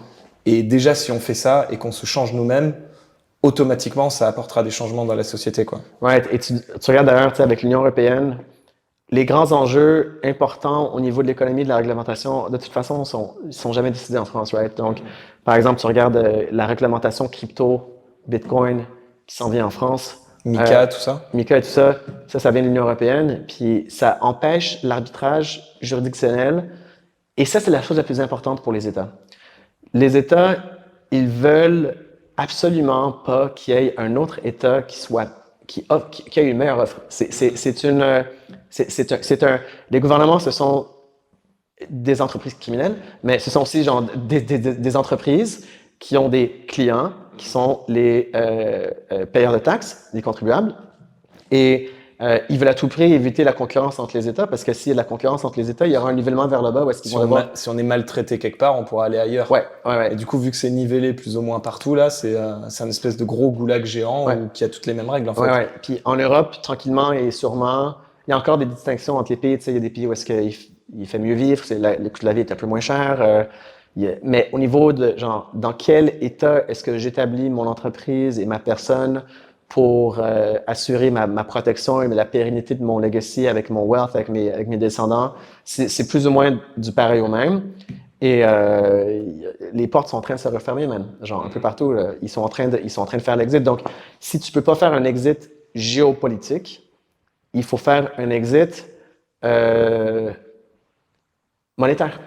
C'est la seule autre option. Et, tu sais, par exemple, pendant la crise du COVID, je dois t'avouer qu'en 2020, on est au milieu du 2020, je me dis, il y a une certaine limite que la population peut tolérer. Et avec les masques, avec les confinements, et surtout avec les vaccins obligatoires, les gouvernements, ils vont dépasser la limite et la population va se révolter. Et il y a même un certain point, je me suis dit, mais à un certain moment, les gens, ils vont s'armer, quoi. Ils vont commencer à lancer des cocktails Molotov. Genre, il y a quelque chose qui va. Bah, tu sais, à partir du moment où t'es pas souverain sur ton argent, si tu te fais pas vacciner, tu perds ton emploi. Tu perds ton emploi ou tu te prends des amendes dans ton compte en banque, tu te fais saisir. Donc en fait, t'es un petit peu quand même dépendant. Et on revient toujours là-dessus. Mais de fait, quand tu es dans Bitcoin, ça te tous ces sujets-là, tu les abordes pas de la même manière. Et c'est un peu une Et puis adopter Bitcoin, c'est aussi se dire on va essayer de renverser la vapeur et au lieu d'attendre que eux ils changent les choses, nous on va les changer nous-mêmes. Et c'est un petit peu au lieu d'avoir du top to bottom, on va essayer d'avoir du bottom to top, tu vois ce que je veux dire. Et l'objectif, je pense que c'est aussi d'essayer de reprendre la souveraineté sur des territoires comme vous êtes en train de le faire au El Salvador. Et petit à petit de prendre le pas sur la politique, mais la main qui donne est toujours au-dessus de celle qui reçoit. Et tant qu'on n'a pas pris la souveraineté pour la monnaie, ça me paraît quand même difficile qu'on reprenne la souveraineté sur les organes politiques, tu vois. Absolument. Puis tu sais, c'est pour quelqu'un qui n'a pas de Bitcoin, la situation et qui n'est pas satisfait parce qu'évidemment, il y a un paquet de gens qui sont ultra satisfaits du fait qu'ils sont, parce que c'est des parasites, right? Donc eux, ils bénéficient de cette transaction non consensuelle de transfert de wealth des producteurs aux parasites. Mais imagine les gens qui sont insatisfaits. Historiquement, l'option, c'est le vote. Donc, on a bien établi, je crois, qu'il y a aucun impact avec le vote. Après ça, une révolution, c'est style anticommuniste en Europe, etc., ou une révolution armée, ou un conflit, ou un mouvement contestataire qui fait des manifestations, qui bloque le centre-ville pour essayer d'obtenir des concessions. Tu sais, j'appelle pas à la violence du tout, mais c'est historiquement quelque chose qui a eu lieu, right? On peut pas nier que historiquement, quand les élections ne fonctionnaient pas, il y avait un problème électoral, ben, il y a eu des autres mouvements de pression politique et des conflits. Mais comme on l'a vu avec COVID, le seul mouvement contestataire qu'il y a eu au Canada a été complètement crushed avec les Gilets jaunes. Il y a eu un mouvement contestataire. C'est sûr qu'il y a eu des petites concessions ici à droite à gauche, mais il n'y a rien qui a changé genre, en France suite aux Gilets jaunes. Et tu regardes dans tous les pays, il n'y a aucun mouvement contestataire qui a de chance. Parce que le rapport de force n'a pas bougé en fait. Ouais. Et l'individu est tellement facilement écrasable dans une société où est-ce que le gouvernement contrôle les leviers financiers, il surveille tout le monde avec des appareils. On a aussi une culture où est-ce que tu peux être blacklisté, tu peux genre perdre ton emploi, tu es complètement fuck. Donc, du point de vue d'un normie, ça va être très déprimant parce qu'il n'y a aucune... Ben, là, il reste deux options. C'est soit tu te soumets, ou soit tu deviens un individu souverain. Et donc, du coup, est-ce que tu peux nous en dire plus sur ta volonté donc de t'installer en France? Comment ça s'est matérialisé? Est-ce que au niveau légal, ça n'a pas été un sac de nœuds? C'est quoi un petit peu l'approche que tu as prise, du coup? Ouais, ben, en premier, comme j'ai mentionné plus tôt, j'ai pris la décision consciente de sortir du Canada puis d'étendre Bull Bitcoin dans des marchés internationaux. Ça a été ma première grosse décision, parce que ça implique beaucoup plus de maux de tête et ça implique une vie professionnelle qui est beaucoup plus complexe. Mais ça en valait la peine. Et bon, moi, je suis Canadien, donc je regarde au sud, aux États-Unis. Oublié. Donc, j'ai oublié l'expansion aux États-Unis, même si c'est le plus gros marché, parce que mon but, c'est d'obtenir des plus grands marchés. Trop compliqué, les agences, la CIA, DHS, FBI, IRS, etc., genre, c'est trop complexe. Donc, le prochain candidat qui est le plus évident, c'est l'Europe. L'Europe c'est définitivement pas un bastion de la liberté, mais bon, c'est un peu moins complexe que les États-Unis. Et où me situer en Europe? Ben, finalement, j'ai choisi la France. Donc, à cause de cette affinité culturelle et linguistique qu'on a, ben, je veux dire, les gens chez Bull Bitcoin, on parle français. Donc, ça aide. On connaît les institutions françaises et on est capable d'évoluer dans ce marché. On est capable de communiquer aussi avec les clients. On est capable de faire des meet-ups, d'écrire des articles nous-mêmes en français. On va...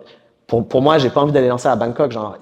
En fait, j'en ai rien à chier de la Thaïlande, genre. Tu sais, on a lancé au Costa Rica. C'est un projet de vie aussi, quoi. Right. Ouais, c'est ça. On a lancé au Costa Rica parce que j'y habite et parce que j'ai envie d'en profiter. On lance en France parce que j'ai de la famille ici, j'ai des amis ici et j'ai la volonté de moi-même m'établir en France à long terme et de fonder une famille qui a des racines françaises. Donc, il y a des raisons qui sont très, très personnelles, mais des raisons aussi qui étaient plutôt... tu sais, c'est très, très difficile de s'implanter dans un pays sans avoir une équipe sur place. Donc, puis je connais pas d'allemand, je connais pas d'espagnol, mais je connais plein de français. Donc, l'histoire de Bull Bitcoin en France, ben, ça a commencé, bon, j'ai pris la décision, on va commencer en France, parce que la France, c'est pas la fin de Bull Bitcoin en Europe, c'est le début de Bull Bitcoin en Europe. Donc l'idée, c'est d'utiliser la France comme un tremplin vers le reste de l'Europe, mais d'être axé énormément sur le marché français.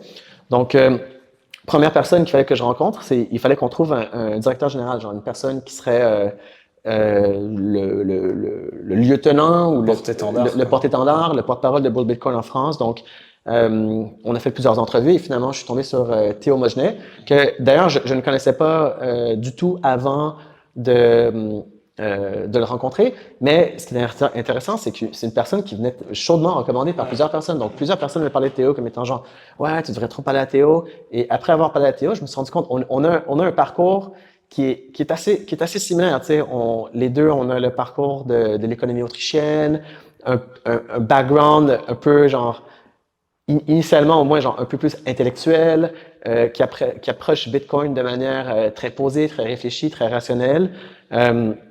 C'était un fit naturel un petit peu. Ah ouais, peu. C'était un fit parfait, quoi.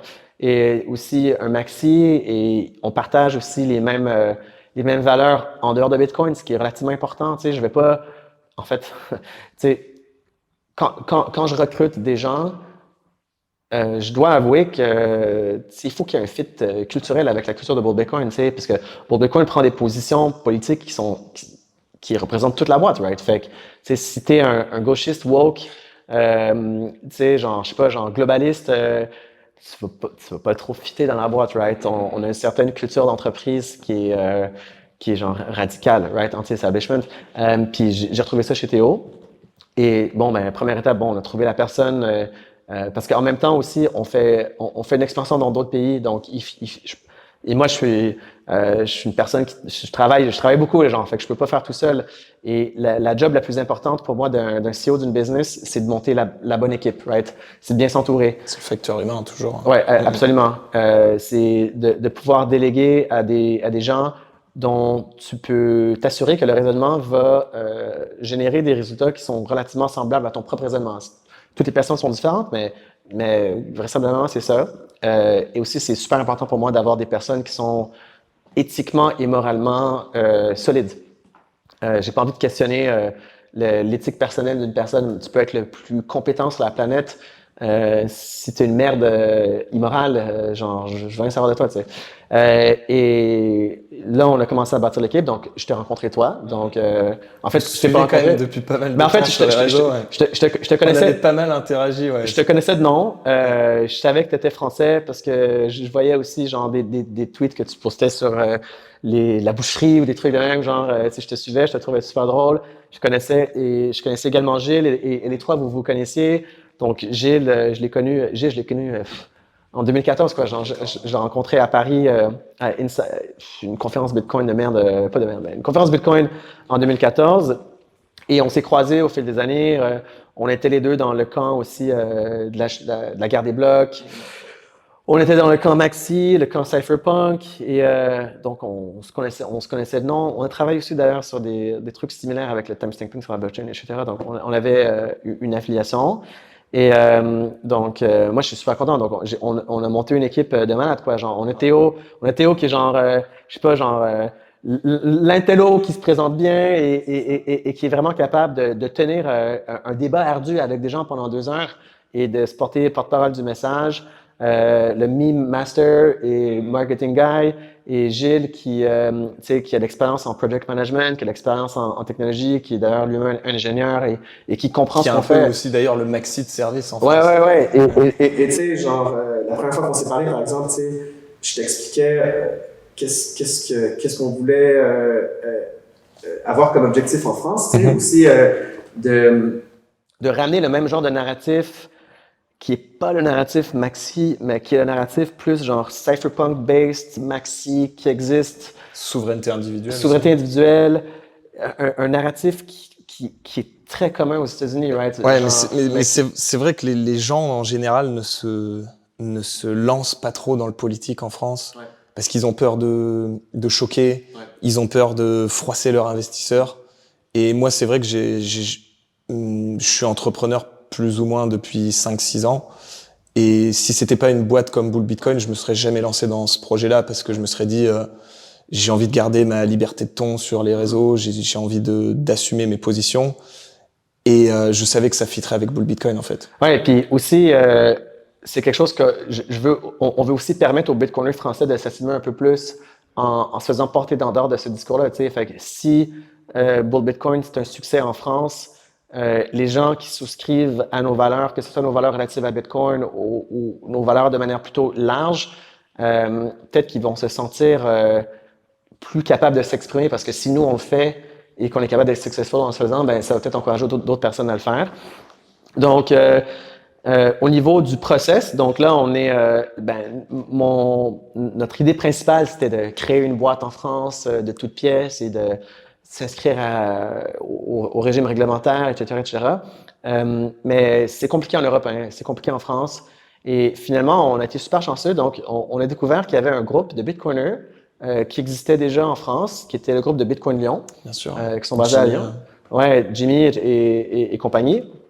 Et en leur parlant, je me suis rendu compte, mais on partage les mêmes valeurs, quoi. Genre, c'est un peu, en fait, ça me rappelait énormément ce que je faisais à l'ambassade Bitcoin en 2014, 2015, 2016, 2017. C'est vrai que lui, Jimmy, il a son desk à Lyon, il va vendre en cash. Mais c'est l'ambassade Bitcoin de Lyon. Ses clients, ils arrivent en van, c'est des mecs de la cité d'à côté. Ouais. C'est vraiment hyper atypique ce qu'ils ont monté là-bas à Lyon, quoi. Ouais. Et moi, j'ai énormément de respect. Ils sont in the trenches, tu vois. Sachant à quel point c'est difficile, man. Et sachant à quel point, non seulement c'est difficile, mais ça demande une dédication entière et totale à la cause du Bitcoin. Parce que c'est pas facile et c'est pas exactement rentable non plus, genre, d'opérer un centre éducatif, même si tu fais du trading, même si tu es un OTC desk, il faut que tu sois, genre, franchement, un Bitcoiner motivé. Et il y a très peu d'expériences professionnelles que je respecte plus que les gens qui sont dans les trenches puis qui ont fait leur proof of work. Et un truc qui est un peu triste avec la réglementation, c'est que ça crée une barrière à l'entrée. Donc, une entreprise comme Bitcoin Lyon se retrouve dans une situation où est-ce que il y a la réglementation européenne MiCA qui vient en force en France Et le coût de se conformer à cette réglementation, il est mais gigantesque, là. On parle de centaines de milliers d'euros, là. Et ça, c'est juste le coût monétaire, mais ça prend des heures et des heures et des heures de travail de manière continue à travers le temps. Et ça prend aussi une infrastructure technologique qui est beaucoup plus complexe. Et donc, Bitcoin Lyon se sont retrouvés dans une situation où est-ce qu'ils sont genre, OK, et eux, ils ont la réglementation française pour opérer un Bitcoin to Fiat Exchange en France, mais dans très peu de temps, ils vont devoir se conformer à la réglementation européenne et disons ils sont un peu seuls dans leur coin, quoi. Ils ont peut-être pas autant de ressources. Et pour Bitcoin, on a eu beaucoup de succès au Canada, donc on était capable d'accumuler un genre de war chest, si tu veux, un genre de capital financier. Trésor de guerre. Un trésor de guerre qui nous permet justement de faire ce genre de conquête, tu sais. Donc, au final, on a décidé de faire un partenariat avec Bitcoin Lyon. Donc, Bull Bitcoin, on rachète la boîte de Bitcoin Lyon.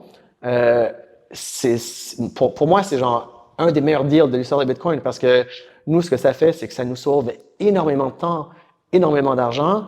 Jimmy, d'ailleurs, il a une expertise phénoménale sur le système français. Et Bitcoin Lyon, ça leur permet de continuer à exister sans devoir dépenser l'argent pour se régulariser face à MiCA. Donc, on va garder l'espace physique à Lyon en vie. Donc, à toute fin pratique, et on va aussi investir dedans, right? Donc, l'idée, c'est de reprendre le travail qu'ils ont fait, d'avoir un centre communautaire éducatif de trading et de continuer à en faire un centre d'expertise, d'excellence et de conseils, un peu comme on fait au Canada, genre sur le self-custody, etc. Et Jimmy va se joindre à l'équipe. Et là, on est rendu à un point où est-ce que on va lancer en France, c'est difficile de mettre un temps exact sur le moment, mais novembre 2024, un degré de certitude à 95%, Bull Bitcoin va être opérationnel en France. Et ça va être, et en même temps aussi, on a passé 2 ans, même plus que 2 ans, à recréer l'infrastructure technologique de Bull Bitcoin pour que ça soit scalable et pour que ça dure genre un autre 30 années. Un autre truc que si j'avais eu des VCs, ils auraient jamais, parce que tu regardes le budget de Bull Bitcoin, man, plus que la moitié c'est de la technologie, right? Mais j'aurais pu prendre une technologie de merde et garder le même stack. Mais je veux vraiment créer quelque chose qui va durer, genre, moi, je veux que Bull Bitcoin, ça passe à mes enfants et que ça existe encore dans genre 100 ans, quoi. Genre, C'est la fameuse long time preference. Ouais, absolument. Donc, on va lancer en France fin octobre, début novembre 2024. Et à partir de la France, on va conquérir l'Europe. Et donc, pour moi, c'est genre un peu genre le débarquement de Normandie, quoi. C'est les Québécois qui viennent vous sauver. Non, mais il y a des compagnies, cool en France de Bitcoin. Tu sais, c'est pas un désert de compagnies Bitcoin. Il y en a en Europe cool, mais il y a personne qui est aussi cool que Bull Bitcoin, man. Donc, l'idée c'est de débarquer ici puis d'élever les standards. Tu sais, genre les attentes que les Français ont par rapport à leur exchange Bitcoin, elles vont être éclatées là. Parce que là pour moi, c'est un niveau de qualité, puis c'est un niveau de service qui est genre un ordre de magnitude supérieur, tu sais, pour tout. Même parce que je respecte les concurrents, je pense qu'on va offrir quelque chose de vraiment phénoménal. Et pour moi, j'ai vraiment hâte de voir quelle va être la réponse du public français. Est-ce que c'est ce que les gens veulent? Est-ce qu'on est capable de convaincre les gens que c'est ce qu'ils veulent? Je sais pas, mais je pense qu'on va faire un tabac en France, puis qu'à partir de la France, on va rentrer dans le reste de l'Europe, man, à fond. Hein. Super. Ouais. Merci d'avoir répondu à mes questions. Merci, GG.